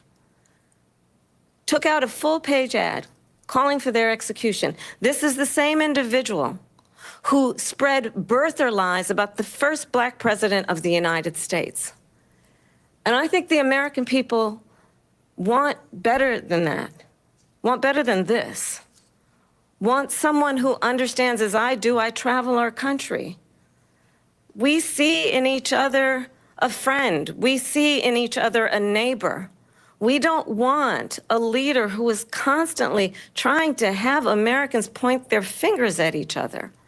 I meet with people all the time who tell me, can we please just have discourse about how we're going to invest in the aspirations and the ambitions and the dreams of the American people? Knowing that regardless of people's color or the language their grandmother speaks, we all have the same dreams and aspirations and want a president who invests in those, not in hate and division. Vice President Harris, thank you. Lindsay? President Trump, this is now your 3rd time. Wait. I need to go back on race. I need to presidency I'd like to scream a little in the bit. history of our country. There's never been anything like it. They're Whatever's destroying our rubber, I'm rubber, country. you're glue. And they come up with things like what she just said. Going back many, many years, when a lot of people, including Mayor Bloomberg, agreed with me on the Central Park 5, they admitted, Been name they dropping said they pled guilty. at like a 12-1 And I rate. said, well, if with they her? pled guilty, they badly hurt a person, killed a person ultimately. And if they pled guilty, then they pled, we're not guilty. But this is a person that has to stretch back years, 40, 50 years ago, because there's nothing now. I built one of the greatest economies in the history of the world. And so I'm what gonna if I build didn't it rent to again. blacks? It's going to be bigger, better, and stronger. but they're destroying our economy. They have no idea what a good economy is. Their oil policies, every single policy. Is, and remember this. Does he ask for a second debate now? She's trying to get away from Biden. I don't know the gentleman. She says, she is Biden. The worst inflation we've ever had. A horrible economy because inflation has made it so bad. Biden, where is he? And she can't get away with that. Thank you. Your time is up. I want to respond to that, though. I want to just respond briefly. Clearly, I am not Joe Biden, and I am certainly not Donald Trump. And what I do offer is a new generation of leadership for our country. There we go. One who believes in what is possible, one who brings a sense of optimism. There's no red America. About what There's we can no do blue instead America. of always disparaging the American people. I believe in what we can do to strengthen our small businesses, which is why I have a plan. Let's talk about our plans and let's compare the plans.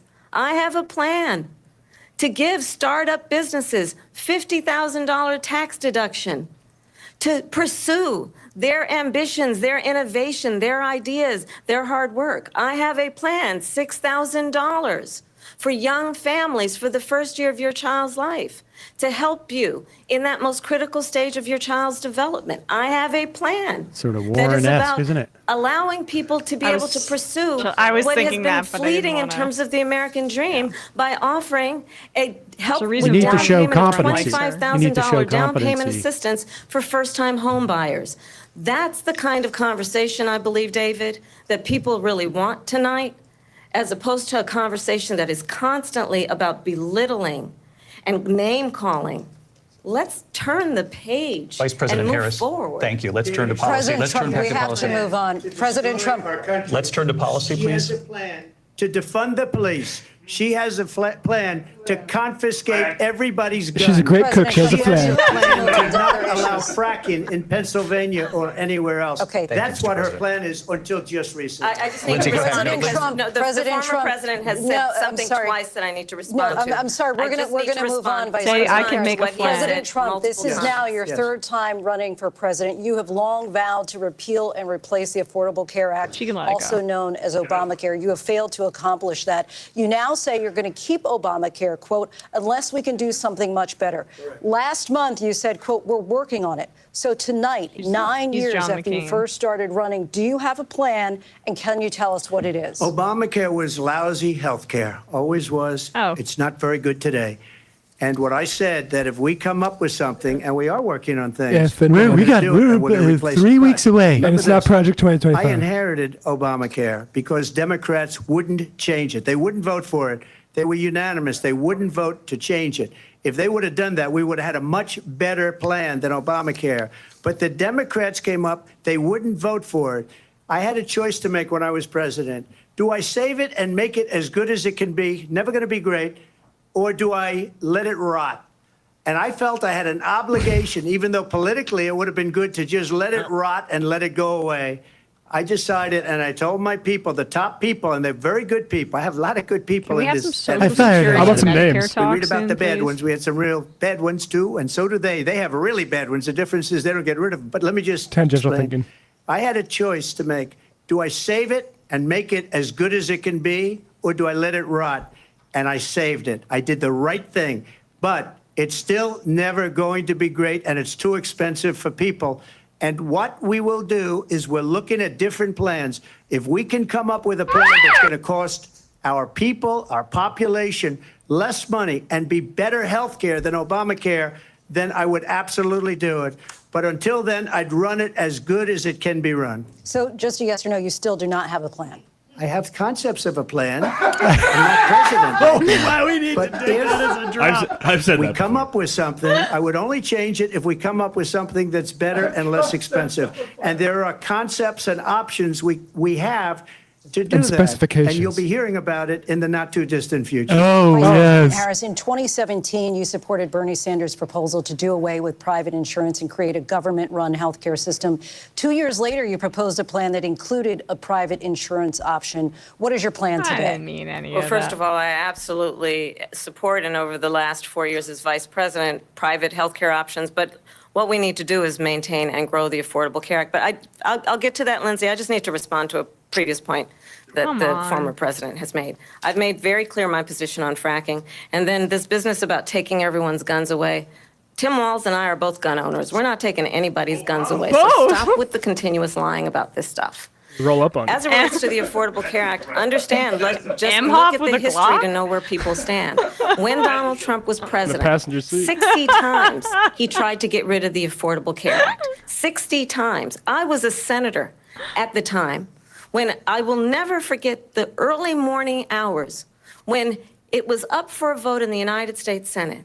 And the late, great John McCain, who you have disparaged as being, she's going for you don't like Haley him, voters. you said, at the time look at his because face. I wish he they were got doing a caught. close-up. He was an American hero. The late, great John McCain, I will never forget that night, walked onto the Senate floor and said, no, you don't.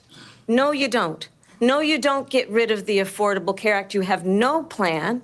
And what the Affordable Care Act has done is eliminate the ability of insurance companies to deny people with pre-existing conditions. I don't have to tell the people watching tonight, you remember what that was like?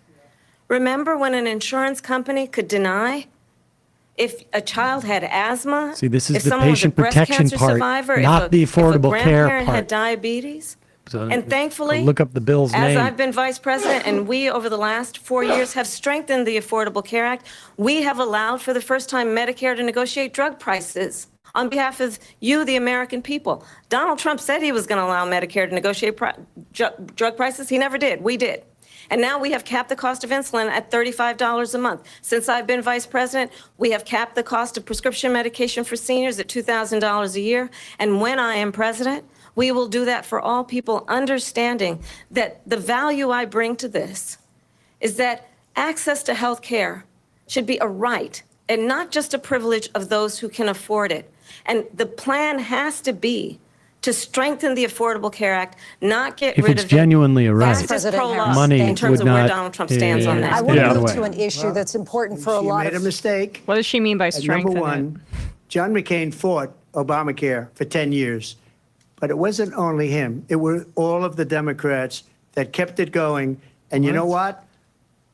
We can do much better than Obamacare, much less money. Have some But she concepts. won't improve private insurance for people, Obama's private president. medical insurance. That's what presidents Obama That's did. another thing she doesn't want to get. President People Trump- are paying privately for insurance that have worked hard and made money, and they want to have private. She wants everybody to be on government insurance where you wait 6 months she for an don't. I wish. operation that you need immediately. President Trump, thank you. We have another issue that we'd like to get to that's thank you, important for a number Grandpa. of Americans, in particular younger voters, and that's climate change. President Trump, with regard really to the can't believe they environment, you spent- say that well, we I have can. to have They spent clean very air little and time on clean Gaza. water. Vice President Harris, you call climate change an existential threat. Zionist, yeah. The question to you both tonight is, what would you do to fight climate change? And Vice President Harris, we'll start with you. 1 minute for you each. Well, the former president had said that climate change is a hoax. And what we know is that it is very real. You ask anyone who lives in a state who has experienced these extreme weather occurrences, who now is either being denied home insurance or it's being jacked up. You ask anybody who has been the victim of what that means in terms of losing their home, having nowhere to go. We know that we can actually deal with this issue. The young people of America care deeply about this issue. And I am proud that as vice president over the last 4 years, we have invested $1 trillion in a clean energy economy, while we have also increased domestic windmills gas are killing the production birds. to historic levels. We have created over 800,000 new manufacturing jobs while I have been vice president. We have invested in clean energy to the point that we are opening up factories around the world. Donald Trump said he was going to create manufacturing jobs. He lost manufacturing jobs. And I'm also proud to have the endorsement of the United Auto Workers and Sean Fain, who also know that part of He's about to shit on building Fain. a clean energy economy includes investing in can't say he American-made has products, O'Brien's American endorsement. automobiles. It includes growing what we can do around American manufacturing and opening up auto plants, not closing them like happened under Donald Trump. Vice President Harris, thank you. That didn't happen under Donald Trump. Let me just tell you, they lost 10,000 manufacturing jobs this last month. It's going, they're all leaving. They're building big auto plants in Mexico, in many cases owned by China. They're building these massive plants, and they think they're going to sell their cars into the United States because of these people. What they have given to China is unbelievable. But we're not going to let that. We'll put tariffs on those cars so they can't come into our country, because they will kill the United Auto Workers and any auto worker, whether it's in Detroit or South Carolina or any other place. What they've done to business and manufacturing in this country is horrible. We have nothing because they refuse. You know, Biden doesn't go after people because supposedly China paid him millions of dollars. He's afraid to do it. Between him and his son, they get all this money from Ukraine. They get all this money from all of these different countries. He wants to go down this and then road? You wonder, why is he so loyal to this one, that one, Ukraine, China? Why is he? No one gives a shit about Hunter Biden. You're running against Kamala Harris. Moscow's wife. Why did she pay him $3.5 million? This is a crooked administration, and they're selling our country down the tubes. President Trump, thank you. Thank you. We'll be right back Yes, with closing thank you so statements from much. both of our candidates. An historic night, this ABC News Oh, this presidential is debate. going to end early. Back in a moment. Well, they do their closing statements, and then we'll be done by like 11, right? It looks like Yeah. I would guess that we're going to be done by 10:45. Yeah, Trump needs to head out and scream into a pillow or something for a second, and then we'll wrap up. I mean, I gotta say, my sense is, you know, obviously, I would have loved her to say some different things, but from the perspective of assessing what their agenda was, the her campaign people have to be ecstatic. Yeah, I mean, can we move up the time for our going live on the main channel? We can do. I think. Okay. So, folks, as soon as we are done here, we're going to be over on the live on the main channel, which you guys are on my phone. For whatever reason, there's 3,300 people looking at the side of my head and hearing nothing except for you and I talking, not the actual debate. But maybe you're listening at home, and then we'll do the debate wrap up. But I mean, there are Harris campaign people who are just like fist bumping right now. I mean, I don't think they're, you know, it's not as big as the last debate, but it is. No, this similar. is not. And I don't want to, people misunderstand. This is not a slam dunk. Yeah. But the point is that Harris could not have done better, and and you know, Trump didn't have a total meltdown, but in terms of like where we are in the race and what you could anticipate, this was sort of like Harris needed to come out and just seem like she's competent, normal, and a change agent.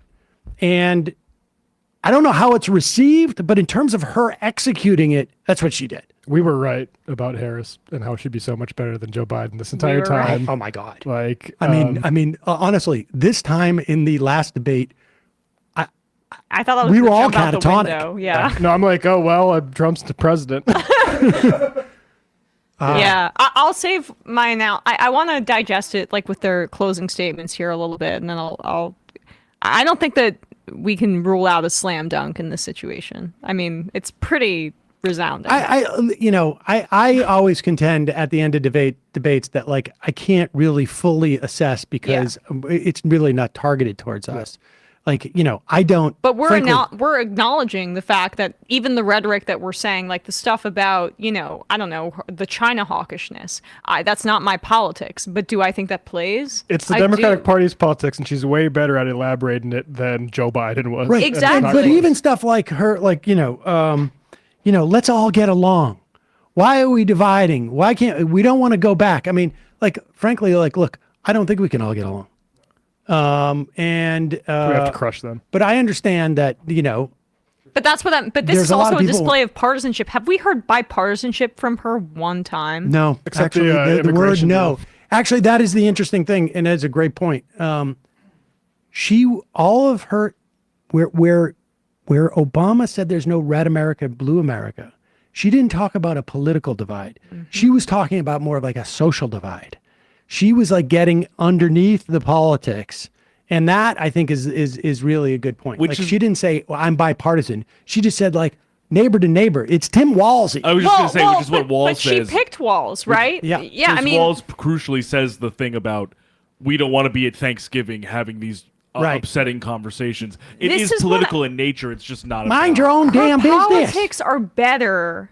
One than Biden's, just like from where she's come from a more activist family than Obama, right? As well, like I think she just is a little more partisan, and also the party is in a better position, to be more partisan. So it's a good with the marriage. caveat that there's a tech stink on her that doesn't exist on Biden. I don't think. But the texting, I mean, talking about what policies are going to be. Tony West, it is and done. I mean, well, you guys, I don't know if you guys saw I'm not the trying to American oversell Prospect. it. Oh yeah, that her debate prep is Catherine Dunn, I think her name is. She's representing Karen Dunn. She's representing Google in the antitrust suit. During the day she is doing debate prep. At night she's preparing to literally be the lead litigator. No.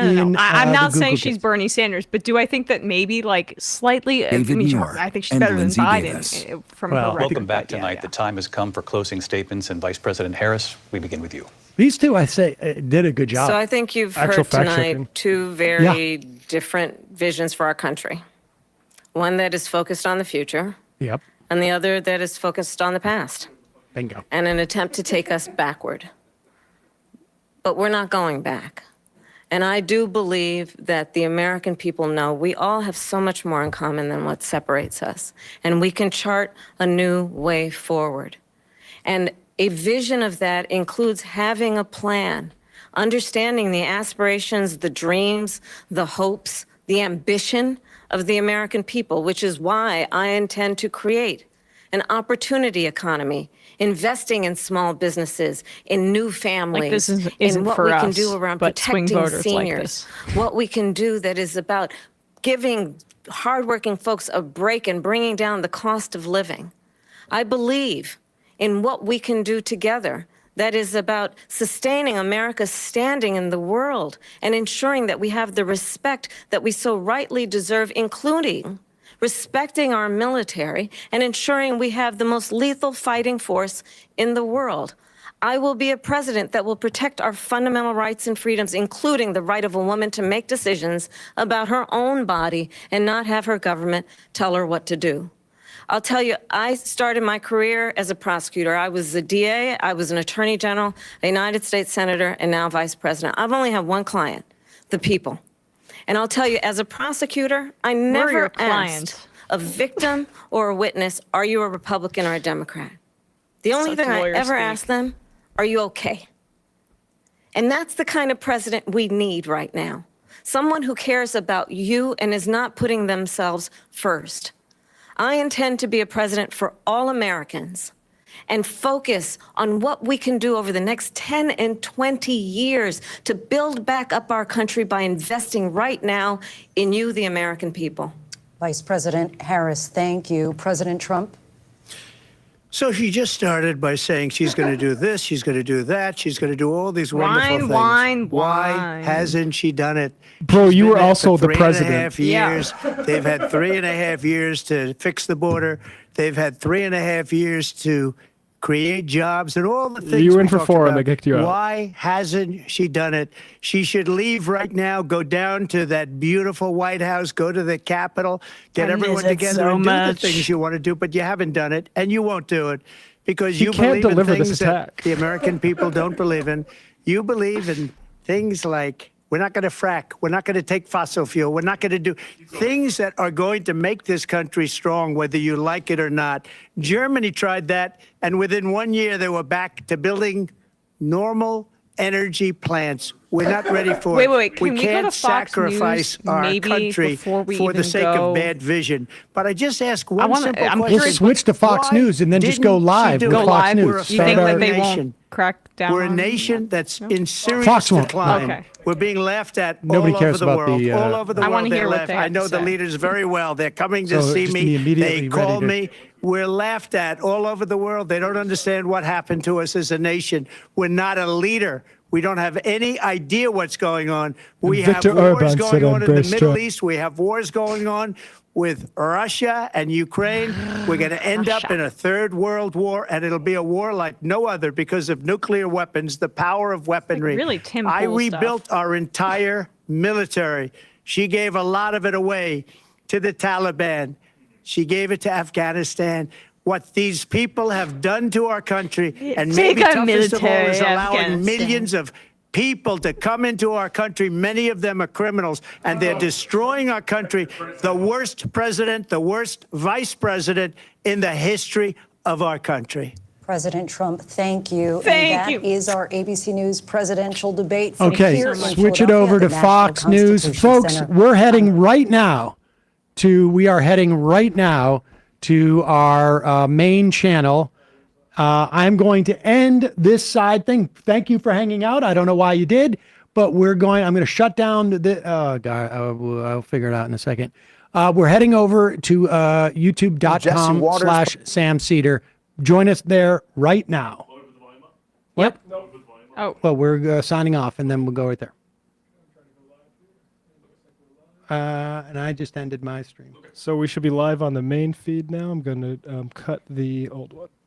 All right, put this volume up. The debate, are you better off than you were 4 years ago? Never fully received an answer there. However, Vice President Harris was clearly well prepared, practiced on the offensive much of the night. Hey guys. Former President Trump did take We a are lot back. of debate that she threw out in some of those answers, but he We'll give pointed you our time and analysis again, soon, as he but did there wanted at to the hear end, what Fox has about to what say. she has or has not done as Vice President. The question now is, how much does this move the needle?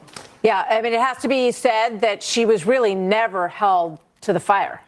She was not pressed by the moderators Here we go. on her past positions Now we know. and how she got from a very progressive, most progressive senator to where she is now. And that falls on ABC. And I think there were moments when it felt like they were helping her out and they were not helping him out. There were times when he didn't pivot as well as he should have to move on to some of the points that he no doubt wanted to make. He went down a few cat and dog holes. Rather than rabbit holes tonight, which will be discussed, no doubt. I thought the strongest moments were foreign policy, Iran, when he talked about Ukraine, Afghanistan, and that closed. Why haven't you done it?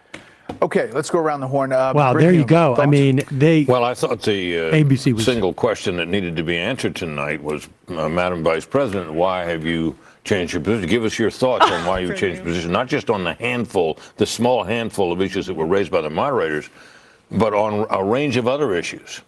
There were like two questions on the whole thing all evening.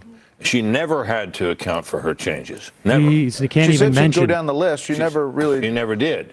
Now You go down the list, buddy. Make no mistake about it. Come on, Trump David had a Bowie. bad night. There you go. He rose to the bait repeatedly when she baited him, something I'm sure his advisors had begged him not to do.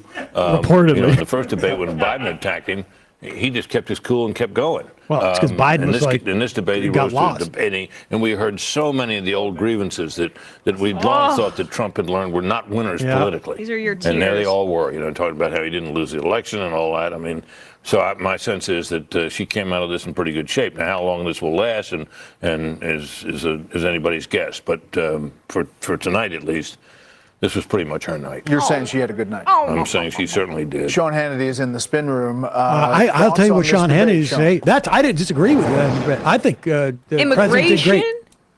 Disagree on other parts of what he said. I think the biggest loser in the debate, and we Is talked the about American this public. pre-debate, is ABC. The fact that we didn't get to When they're talking about ABC, that folks. Kamala Harris had taken on very I can't remember. Was it Game 3 in the championship? The Celts. The officials really lost. Oh, yeah. At the end of the day, it was really the officials who a lot of lost. rehearsal that I saw in her performance. Okay, that's fine. That was anticipated.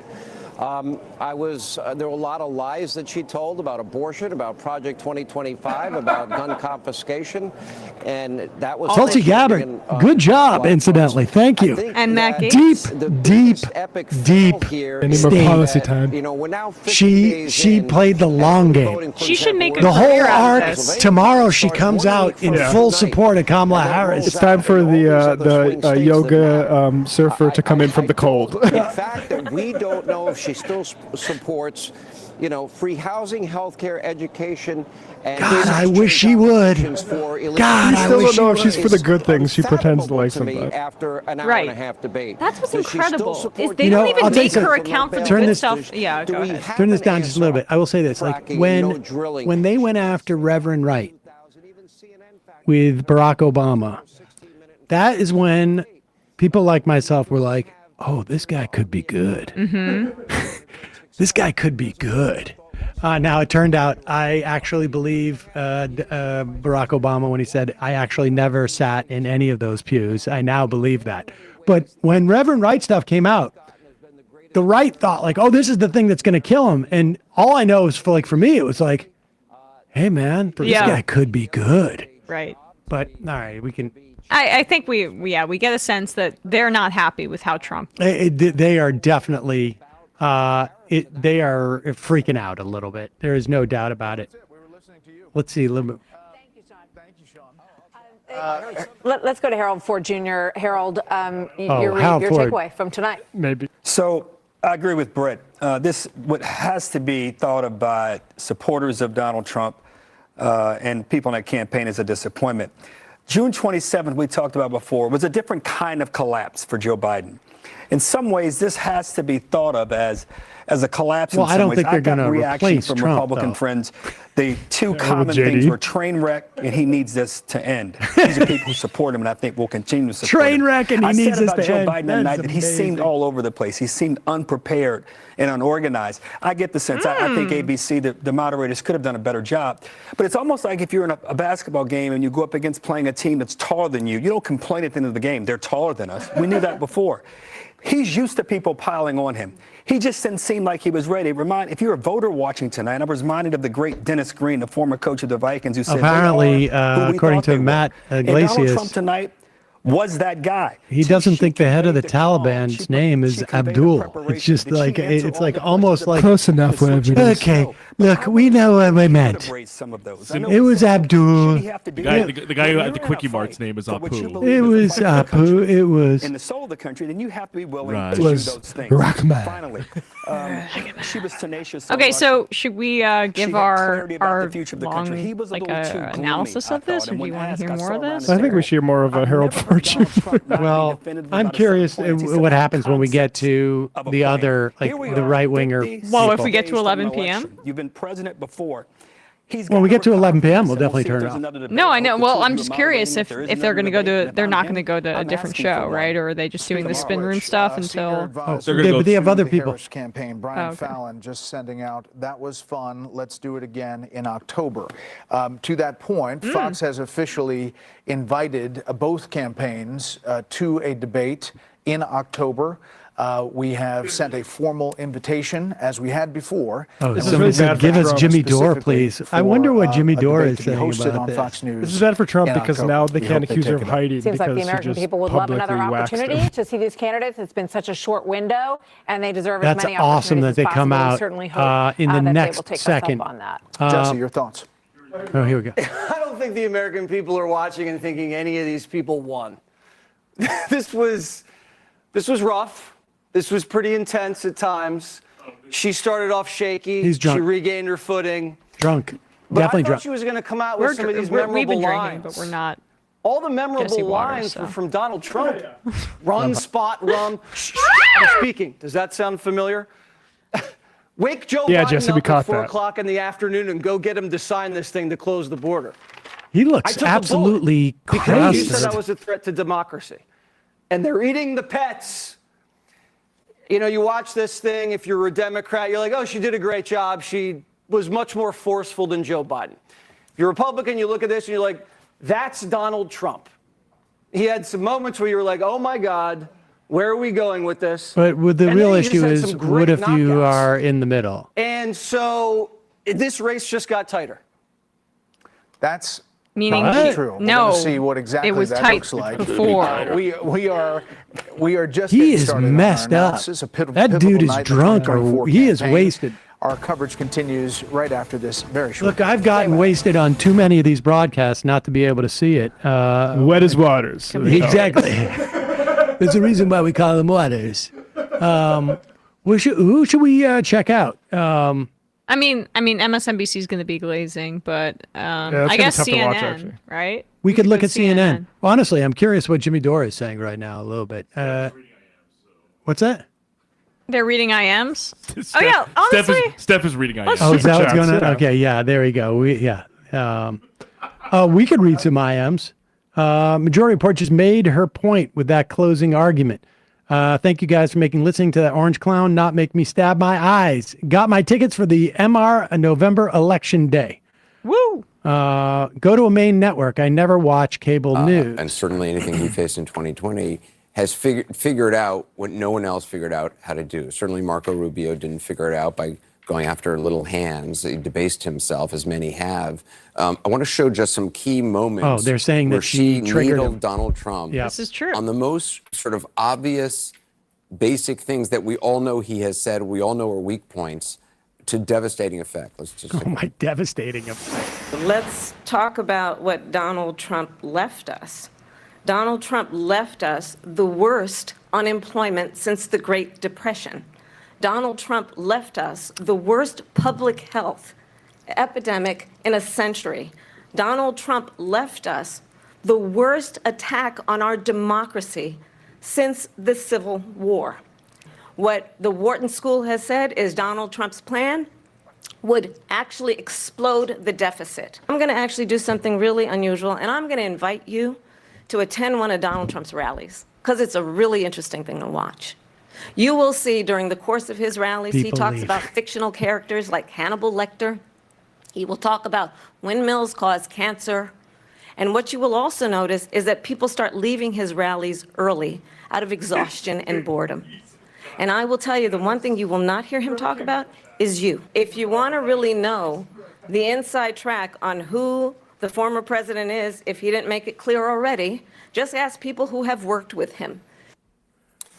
John King, it was the moment she talked about his crowd size of all things, and people, not even her crowd She size, was it steady was the people whole being time. bored and leaving his rallies early. I mean, the only problem could be that, like, you know, the media is all going to gang up on Trump in such a way that it's going to trigger some of his followers. But I mean, I think, like, I mean, this She got is. her footing during the abortion conversation, where she felt more comfortable, and then she triggered him with the people leave your rallies. And he lost it. And he was angry. From that moment on, his voice went up. He started angering. He told a lot of lies. His Daniel voice Dale's going to be up changed. all night. We should start a GoFundMe for his After, like, the espresso first machine. 10 minutes, he was doing presidential And so voice. what did she do? She triggered him on COVID, January 6th and democracy, abortion, chaos, lies, time and she his tried. anger. What are those? It's incredible. Those are the issues that turned the American suburbs away from Donald Trump and why he lost the 2020 election. Those are the voters who were waiting to see if she could stand there and be a plausible president next to him. Yeah, She that cleared was that it. bar. That doesn't mean she won their votes, but she cleared that bar with 8 weeks left in the election. She stood next to a former president, and she more than held her own. And on many of the issues, she schooled him. She simply schooled him because she triggered him into his lies and into his anger, which does not sell well with the middle of the election. I'll tell you We'll what this decide does things more 8 than weeks from anything else. tonight. You know, I've been involved in a lot of these. I help It buys prepare Harris 2 weeks of, like, the cycle was turning against her, and now it's back. Oh, yeah. And she is now basically taken the campaign to October, because by the time you get to the end of September, you're going to be already talking about the vice presidential debate. Exactly. Exactly. Wait, I want to hear this part. Muhammad Ali in the debates. Muhammad Ali. You know, their fear has to be that he knocks himself out. He kind of helped, but she set him up, as John said. But these things are more than about issues. These things are tests. These campaigns, these debates, they're oral exams for the hardest job on the planet. And people judge you in these moments, and they judge whether you have the mettle to stand up to that pressure, to be coherent, to deliver a case. And she certainly did that tonight. Van, she whooped him. She just whooped him. Oh God, I was going to say and it in the I think most that there's insufferable been way, though. But he, desire this Wearing was the the hot night dog that she Kids fiction, became there's like president. wish fulfillment. Like, you know, you watch a movie because you want something Oh, it's a to movie. happen, like some great romance. People have wanted to see somebody put this Van bully in Jones his place. is Tim Pool brain. And people He have watched is. He's liberal Tim Pool. contender after Everything is contender archetypal. failed to put him in his place. She got up That's there actually and she very put well him in his said. place. She baited him, and then she spanked That fucking pin him. She is baited so. him, and then she spanked him. And not only did she pass the commander-in-chief test, he failed it. He failed it. Do you want this guy dealing with a dictator? It says everything you know about literally just CNN be- that they I mean, devote you could significant time to see this guy. The Oh my punch is God. coming. He couldn't get out of the He way. probably makes. I mean, if you can so unhinge somebody by saying people leave your rally, Smells like any my world hair, leader really. can Man, was he manipulate you into crazier when anything. you can't So I think drafted the that First she Step Act passed with him? the test. Now He or then? failed it. But I think also she was speaking for the people. She really was speaking for the people. I think the right God, wing I may not really, see it, but she kept coming back to middle class I background. cannot handle this guy.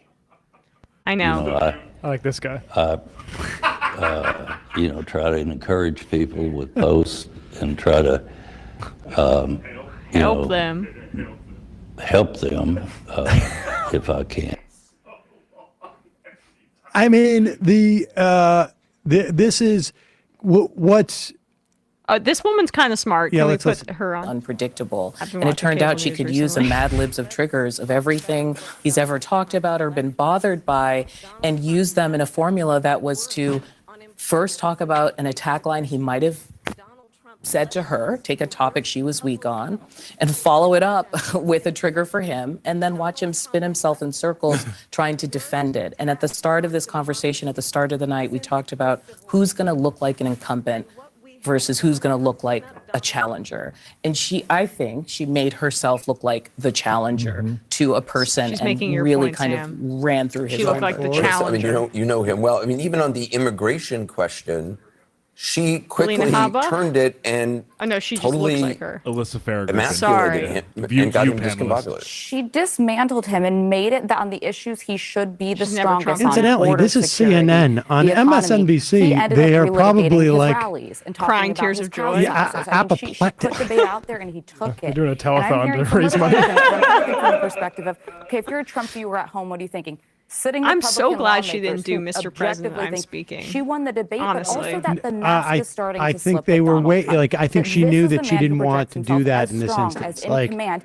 And in fact, he she needed to simply go is sort of not, even with just bigger a than that. minor Well, remember when challenge she did that to asking for more Mr. substantive whatever? questions, She asking him did to that plan to basic Pence. things. Like they had He just T-shirts ready can't and do things it. like that. Certainly That not the way he artifice, could have in it just previous feels years. like almost like Well, but that's VP almost on some level, right? It's like it's More ceremonial. JV, but it's also sort of like I'm the attack dog.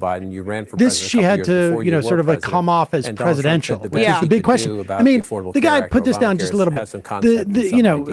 King's said it. I mean, this is sort of like, this is just sort of like classic sort of wonk pablum.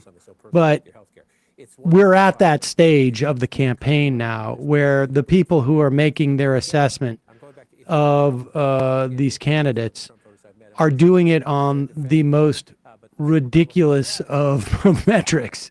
And the metric for some of these people is, does she seem presidential? And that, that's what, and that's what she was attempting to achieve. She managed to sort of like toe that line between coming off as a presidential and being a little bit above it, but also getting, digging at him enough. But so that digging at him in a way that only you and I, or like people that pay attention to politics more regularly, are going to pick up on, in the sense of like the Wharton Business School giving an analysis about the economy. 100%. Like total dog whistle type of we situation know there. what that means, right? For Trump, as like he's so insecure about having what he transferred into Penn. That's his history, right? So One of the best students. that's he's insecure about that. I have other notes here, but like my basic takeaway here is like the debate with Biden, this exacerbated all of the existing weaknesses for Trump. Yep. Which, like, for Biden, it was he's old, he doesn't have it anymore, he's not with it. I mean, that was a disaster for that narrative. For Trump, this is a very similar situation. Yep. Where he's out of control, he's extreme, he's a chaos agent. She displayed that very well, or like forced him into that, and it wasn't hard. You remember Trump's a perfect foil. Like it's not hard to look presidential next to that guy. 100%. And she's a perfect person to trigger that in him, because she just has to be a steady like, 'Cause frankly, she's she's a like black woman. She's a Yeah. black woman. She's also an attractive woman. I mean, I'm not trying to. I can She say would it. not be the chosen one. Yeah, I not can who I'd say it. pick. Like, Oh wait, let's listen to this dude. okay, this is the right-winging guy. This guy's a right winger. You're complaining about Trump saying you don't have details on your plan. No details provided on anything here, but for her, she was very good at kind of That's not rattling off true her at 2-minute all. answers, No. but then never really She answered went the question. pretty deep on her 50,000 housing for small I see it in businesses. the That was the boring I part. never thought I'd say this, but CNN did such a great job on the debate and being fair. Oh. Where ABC was not fair. This was a 3-on-1 at times versus Trump. CNN wasn't They were obsequious demanding enough. Trump be ABC very wasn't specific on obsequious answers. enough, I mean. But Kamala Harris, when asked about her values changing and having to articulate the differences of why she was for reparations, not This for is reparations. incidentally. Reparations? I get I'll incidentally. get to each of those. And then she didn't get to any of them. This I is would the be talking curious to points they're see the sending out. time There's a who had reason more why time. My sense what's was his that Donald face Trump had was it getting on more time. I don't Fox know, but I'm and just this saying, guy. Anderson, but my Straight from point Stephen is not Miller's. time. My point is They're getting- there was not a they're getting- demand. David exactly. Muir didn't say, well, Madam Vice President, White are you dude. going to answer that question? Where he did do that with Trump. There was more aggressive follow-up on the Trump questioning than there was on. This guy's gonna cry. I would ask him, "Are you gonna cry?" If I was on set. This is supposedly a neutral territory, right? And when You gonna cry? Yeah, this is the amazing on thing. the scale, Republican voters. Nobody's even talking about how Trump repeated the whole eating the cats and dogs thing. Questions like Yes. yes or no. Is there anything you regret about But I will say, January I'm. 6th? No You know, answer. there are memes now of people pretending to eat their dogs on the internet, making fun of this kind of situation. When So she was pressed on Afghanistan, that's cheap she media didn't for say, her. yeah, I regret that 13 young men and women Someone died get there. this guy a I tissue. regret that I did not, in the 3.5 years as vice president, meet with their families. She didn't. I mean, Yes. she didn't say that. Give him a And nobody pacifier. followed up on that. And that is disgusting to me. Look, I agree with David that Adam you're gonna hear Friedland some carping tweeted, from "She's Republicans gorgeous." About, this wasn't a debate. It was This a is the trial, former and there were McConnell three advisor here, prosecutors. Scott I'm Jennings. definitely going to hear that. I know he's. But it is he's a the little Trump guy. hard to complain about the refs when you're not making your own jump shots. Exactly. Yeah. Exactly. And the first 15 minutes of this hostage debate, fins. he won.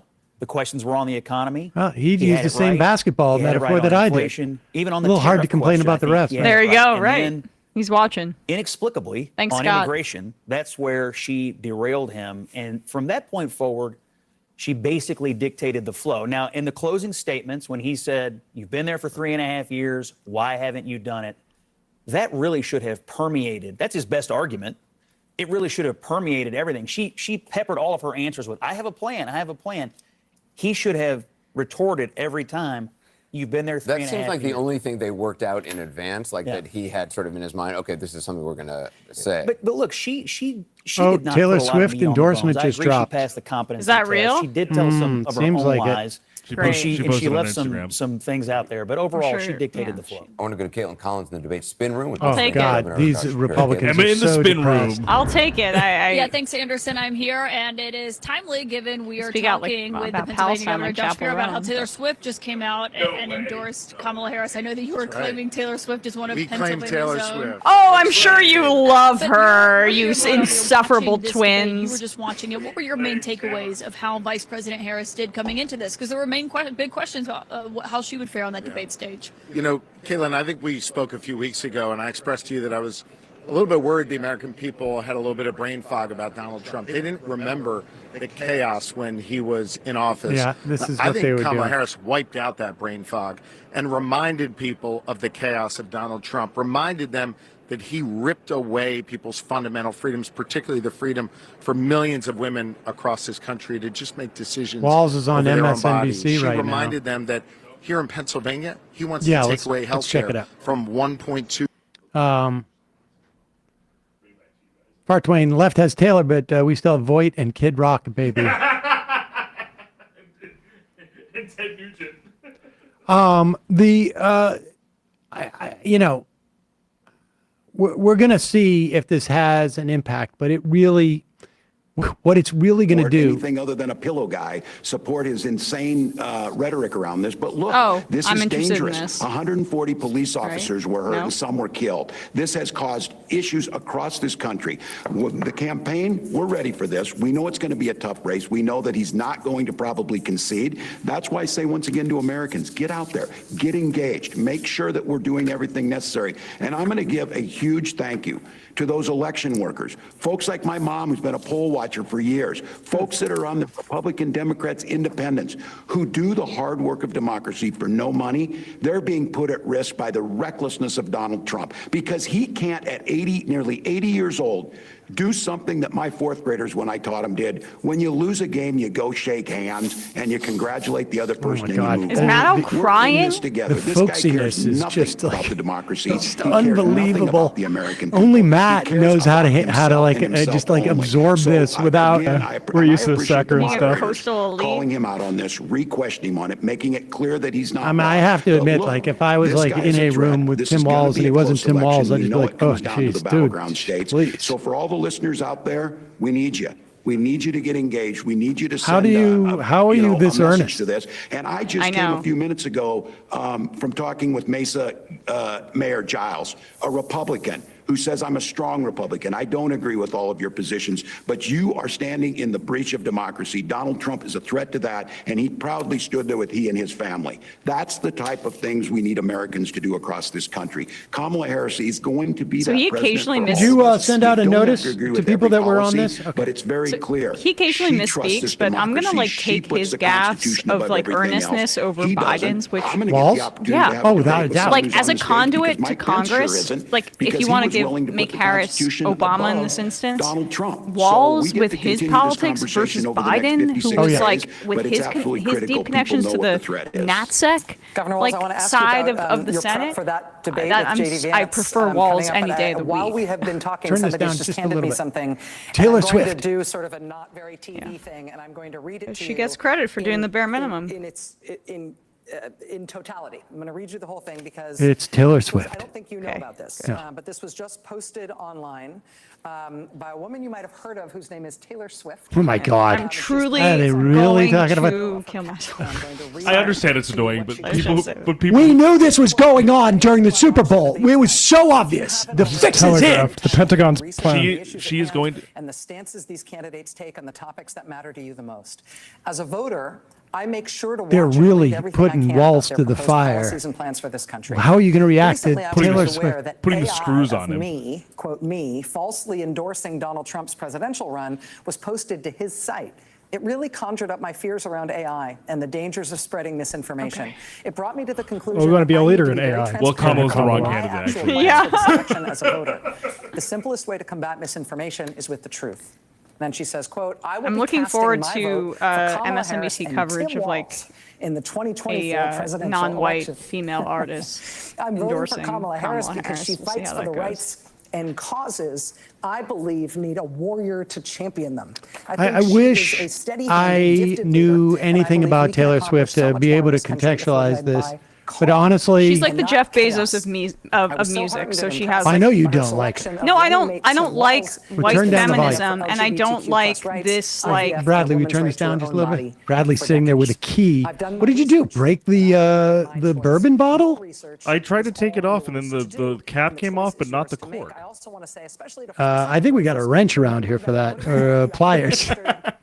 I was doing a Bring little. that over here. I'm just like watching you push it in with the key. You don't want to do it that way. You want to pull it out. I want We to got be a clear pliers that around here. I'm not. I'm happy Taylor Swift is endorsing Kamala Harris, but I just feel like the outsized media attention that her endorsement gets is like extremely racialized and bizarre, and I don't understand why MSNBC gives a shit. We know that it's there. That was eloquent. And it was I've been. This is not my first Oh. rodeo. we need America to stand up. We've seen it out of those The who were at the Like, why are we? This is getting primetime coverage right now. She's a pop singer Well, that to like be a fair, bunch it's of white girls care 11:15 about. at night. Okay. And because she probably has the most followers on Instagram or something. Great. I mean, the sad thing is, it could actually. I mean, some people probably would vote just because Taylor Swift told them. She's a climate criminal. Suburban but women. Okay, sure. Yeah, I guess. Yeah, right. Okay, sure. Well, Emma, really, you don't like Taylor Swift? I really don't. I mean, the primary purpose is if literally someone wouldn't vote and they would vote just because. I mean, Do I think not one American would just vote because Taylor Swift told them to? I don't think so.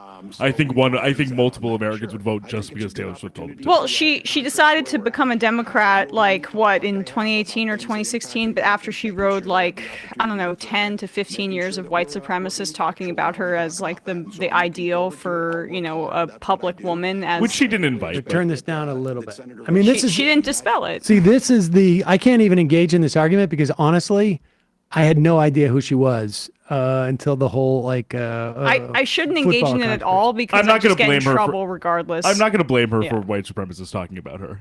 Yeah. I will say I raised my eyebrow at her first signal after Trump winning was look what you made me do, but that's just me being conspiratorial. Well, yeah, I mean. What do you mean? She I think it was look what you made us do by Electing Trump? Electing Trump, yeah. But I mean that's tangential and if it was intentional, I would say the label, but. Yeah, I mean, she can cut if she shows a real demonstration of humanity. She can cut down her private plane usage from taking 10-minute trips across. A lot of people in Ohio our or something audience like have already that. said that they are willing now to vote because Taylor Swift is voting. In our audience? Endorsed it. Yeah, maybe a lot of Swifties. I got to talk to Saul about this. I've told you the story about what Saul, Saul, who not a huge football fan, had a problem with Taylor Swift. Well, there's a lot of And- misogyny about it, but Oh it's my God. But Yeah, it it's was all also over. I stand by this. She's the Jeff Bezos of music. Everyone seems to listen to her, and we're supposed to care about what she says. But it doesn't mean that anything she says is meaningful. It doesn't mean that it's making a change in the world. It doesn't mean that she's a good person.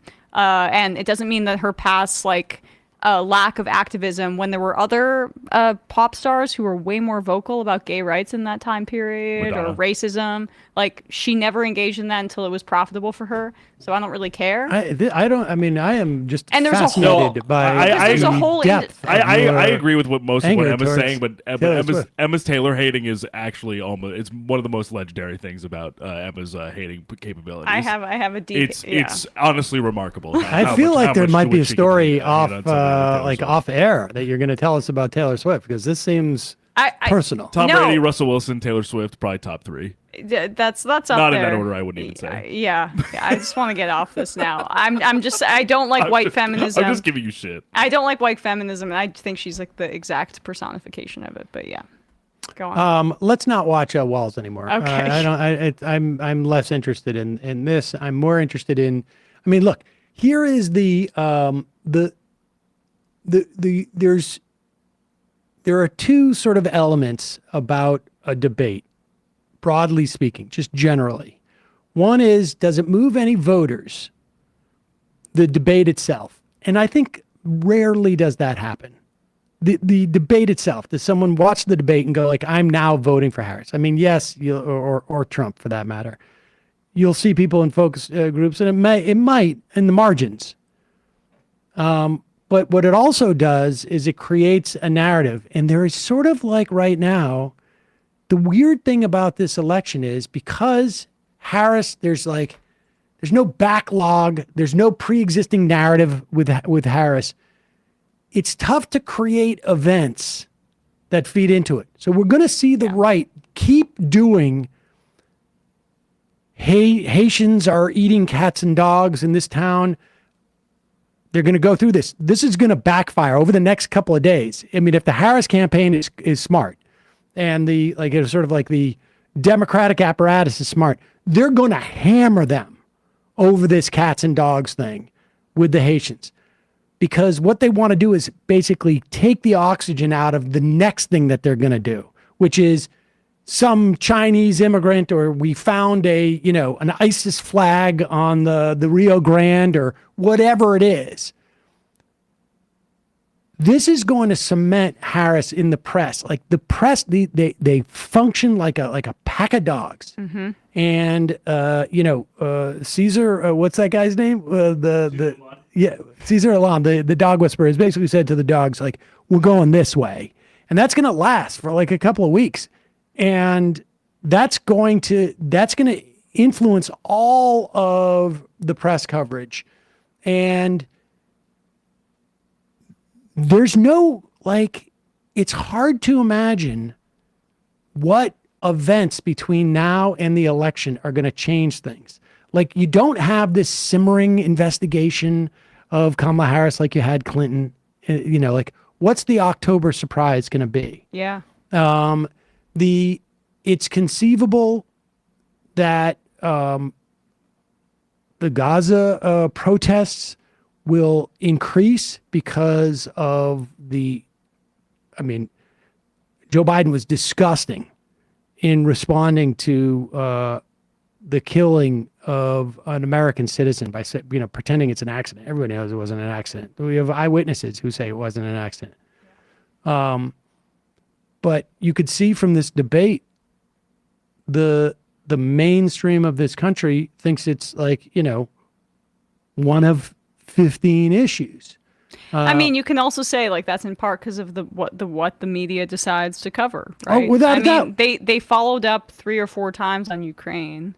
They barely followed up at all. She gave the exact same answer word for word, almost memorized, that she's given about Gaza. And I would love if we had a press that could ask her a few follow-ups, like, does your policy differentiate from Biden in any real way as it relates to Israel and arms? But that's not how things shook out. But yeah, I think you're right. It's just not the issue that's moving people, even though I wish it was more salient, in part because we don't have U.S. troops on the ground as it relates to it. Even more, I can tell you, even in terms of when we did in Iraq, it was sort of shocking how little the American public seemed to be sort of engaged in that question. And do you see how they're trying to do the Swift boat thing? Not to bring up Taylor Swift again, but the Swift boat thing for Tim Walz, and it's not working. And then also they're trying to Benghazi Harris with the Afghanistan withdrawal, and no one gives a shit. No, but it's very hard to make this stuff stick. Kyle Kalinske, this is Flumdinger. Kyle Kalinske suggests the October surprise is Netanyahu launching an attack on Iran to drag Biden into war.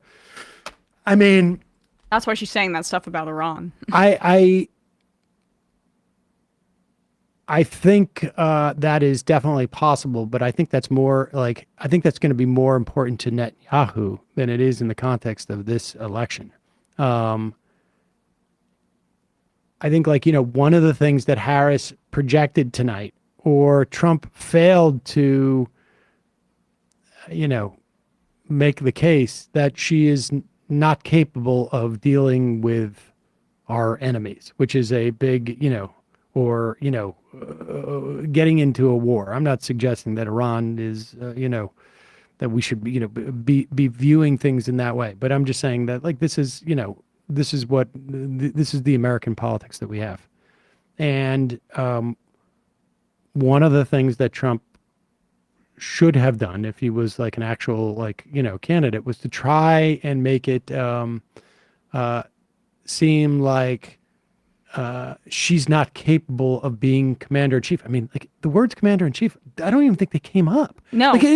How bizarre this is, because I don't think I've ever seen a presidential debate where, with 2 candidates, where the words commander-in-chief, where the president, you substitute the position of president and use commander-in-chief as the title, and that didn't come up. It's sort of fascinating.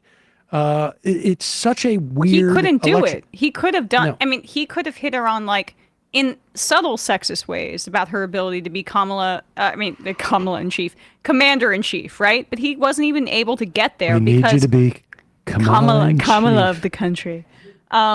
He wasn't even able to really pivot to any attacks towards her because he moved to immigration after every question, which I think dilutes his strength in polling. Yeah, it makes him just seem like he can't get off that subject. He spent the first third of every one of his answers responding to a bait that Kamala set in the immediate answer before. And the storyline about immigration isn't going to be anything he said, except for the one thing that's going to come out of this is the conspiracy about cats and dogs being eaten by Haitian migrants.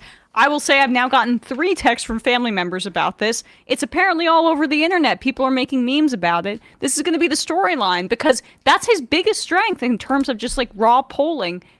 It's the immigration and the economy in that order on who's better. And he just didn't capitalize on that at all. I also suspect, though, from that immigration thing, that one of the things that we're going to see, like in like the focus groups, right? You know, in these things where they have like 10, 12 independents sitting in a room and they talk about this. We're going to see, and can you just put CNN on there, even if we don't bring it up, just so that we can see what's going on with the run on a problem instead of fixing the problem. Like, again, this is not my they're fact checking Donald Trump. That's gonna go on for a long time. But coming up is the focus group. I want to see that. When she said he's running on a problem instead of fixing a problem. That's the stuff that resonates with, like, I want to say, like, you know, those 50-year-old guys. I mean, like, and I realize, like, oh shit. No, but I think That's of like now, but, my stepdad's going to hear that and be like, "Hell yeah!" That's I sort of feel like that's Moderate like Republican. you know, I can get over the fact. I mean, at least she's only doing 26% on the capital gains, and but he's crazy. But he's chaotic. But her point is right. She wants to get things done, not whatever. I mean, that's all pablum in my estimation. But a lot of people are going to respond to that. And because that's it. That's literally what they tune into here. That's literally that. Like, can we get along? Like, they want the West Wing, and she delivered like that sort of like West Wingy thing. And I have to say though, delivered in a way that wasn't quite as offensive as like I find the West Wing. Oh yeah. Well, I mean, we're past that because in the West Wing, it would have been, this is what maybe I said this to you off air. She didn't do any of the bipartisan stuff. That's something that's interesting. Like, I think the Democrats are past that because they don't necessarily feel like they need to capitulate to the Republicans on this front. They can basically just be partisan and not say, I'm bringing the country together, Republicans and Democrats. She didn't seem to go down that road, which was the Biden kind of, I don't know, default. Eric Erickson tweeted, "You stupid MFers just got Trump to repeat your lie about the pets.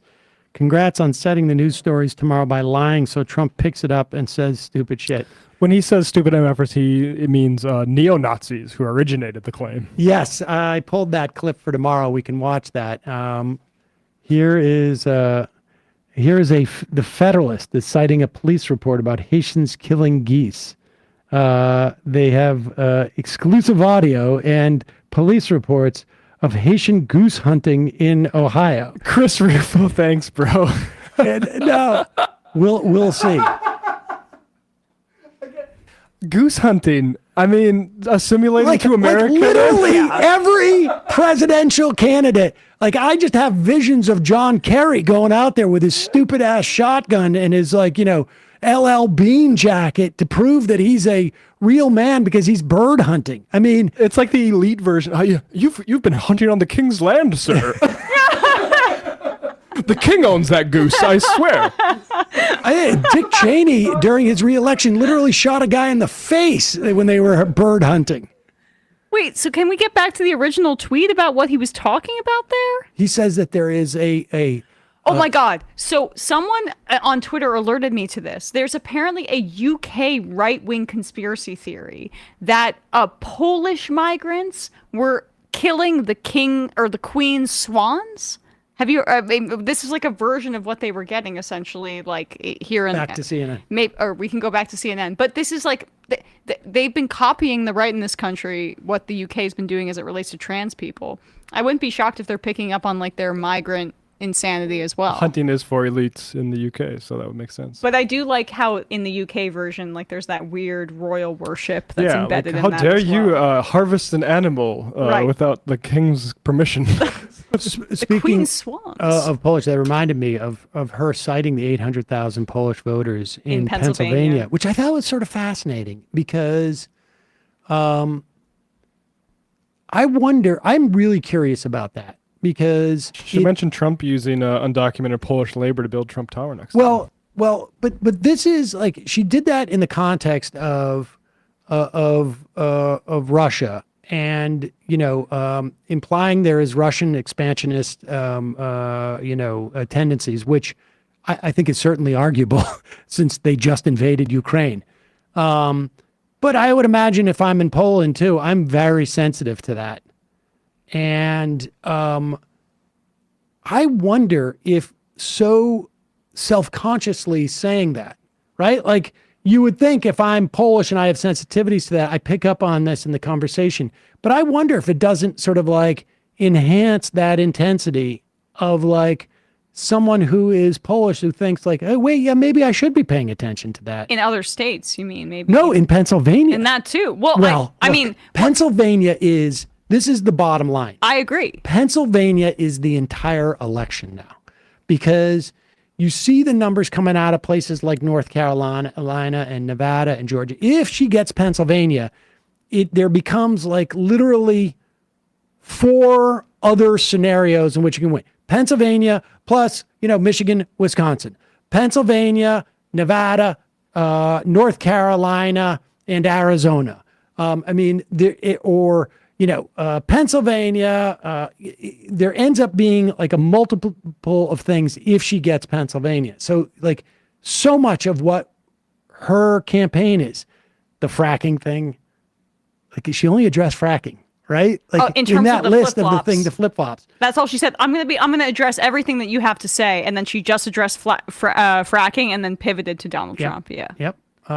So that seemed very mercenary for Pennsylvania in particular, in the sense of like she's targeting that like they feel good about Michigan. Seemingly they feel good about Wisconsin. Wisconsin's done. They're worried about Pennsylvania probably, and they might feel better about North Carolina given the numbers that we're seeing come out of there with Mark Robinson consistently down by double digits to Stein because he's so extreme. So if she were to get Pennsylvania plus those states in in Michigan and Wisconsin, which seem more likely, then it's over. The race is over at that point. So that's what they're banking on. And so she's going to say that stuff about fracking and then call out specifically Polish people in Pennsylvania. When's the last time Polish people in Pennsylvania had a shout out in a presidential debate? Right. I mean, that's the kind of thing that might circle around in families and Facebook groups that you wouldn't necessarily have happen in other situations. So she knew that the Trump campaign didn't have the discipline to make that remark. And she went for it regardless, even if it just plays to like 800,000 people. Well, that's a big, when you're in Pennsylvania, you're talking a couple of votes. I mean, Majority Report wardrobe coordinator, I saw this online, but someone posted that Harris was aborting a baby in its 78th year right now. Oh. Focus group? Isn't that Trump's focus, on ABC? Trump is on ABC? That's what people are saying. Yeah, I mean, we can check that out. You know what we should do? I mean, I think we're going to have to wrap this up because we're going to, let's record this focus group on our YouTube TV right there. You know how to do that, right? We should really wrap it up because we're going to be doing a show in 12 and a half hours tomorrow. We're going to be talking about this. Everybody just started crying in the office. We're going to be talking about this debate tomorrow. We'll go through all the stuff. Folks, appreciate you tuning in. We are live every day at noon and videos throughout the day. Oh, there's JD Vance. I can't. Oh. Let's just hear a little bit of what he said. Okay. Let's just 1 second. Look, I think with President Trump, it's not a sign of either, frankly. I do think that he had a great debate. We can sort of hear the background noise here. But look, I think with President You can hear Trump, the background noise. he had to be sort of talked out of coming to the spin room after the first debate because he really wanted to. And my guess is that he really wanted to come then. He really wanted to come now. This time it worked out. And look, he loves to talk to reporters because he loves to talk to the American people. And I think it's been a consistent theme of his campaign is going anywhere, going into hostile or friendly media. He feels like he has to come in there because he lost the questions, debate. He knows He's gonna keep on doing it. that, whatever the format. And now he's going to, and he knows. how you wanted it to go in terms of Harris clearly trying to get under his skin, talking about crowd sizes, talking about former officials like John Kelly and Mark Esper and others. I mean, I heard from some Trump advisors who said he took the debate too much. Do you believe that? No, look, I think that what we saw from Kamala Harris was a lot of platitudes. It was a lot of plans that had no real substance. Okay, we don't need to hear J.D. Vance. Donald Trump is in that spin room for one reason and one reason only. He knows he lost. Can I get extra credit? I need to pass this class. I'm going to come out and say stuff so that we can actually move past. I mean, it's a smart play. He wants to do stuff right now to get people off of thinking about the debate. He knows. Turn the page. Yeah. I know it. We need to turn the page. About the dogs again. The short bald guy trailing Trump, I believe, is Walt Nauta, who is one of the people who was an accomplice with him in his classified documents case. Oh my God. He's still in the crew. Yeah, you stay close to me. Walt, get over here. You stay close to me. We'll be on tomorrow, folks. You can subscribe to this channel if you haven't. Also, go over and subscribe to youtube.com/Majority Report Live, because that is our backup channel. And if you're subscribed to that, you will get notices when we go live. Also, we just wanted to say a quick shout out to Free Range Wine and Spirits here in Brooklyn. They did a great job furnishing us with some great wine. They're and spirits. on Atlantic. Folks, check them out. Atlantic They're app. my favorite great store. liquor store. Great people there. Well, so who won the debate? We know. Everybody knows. Taylor Harris. Swift. We need you to be Mamala of the country. And she was. She was. Who lost? ABC. Yes. ABC lost. Bias moderator. ABC lost by having, all of those, by making us, do it on our burner. Kowalski from Nebraska wants me to do the Dutch angle for the entire show tomorrow. Oh, you should. We'll cut to it at the opportune moments. How about I just do it this way? I'll talk to everybody this way. Bradley, Matt, Emma, great job all day today. Folks, we will see you tomorrow. It might take all the strength I got to get to where I want, but I know somehow I'm gonna get there. I wasn't looking when I just got caught between the truth and the light bar, but finding out won't make me feel any better. Yeah, I know the clock is ticking, but the meds are gonna kick in, and my pilot light shining bright. I guess somewhere the choice was made for the option where you don't get paid, for the road that bends before it finally breaks you. I guess somehow I lost my drive between the 101 and the 5. Do you know how far the detour takes you? Yeah.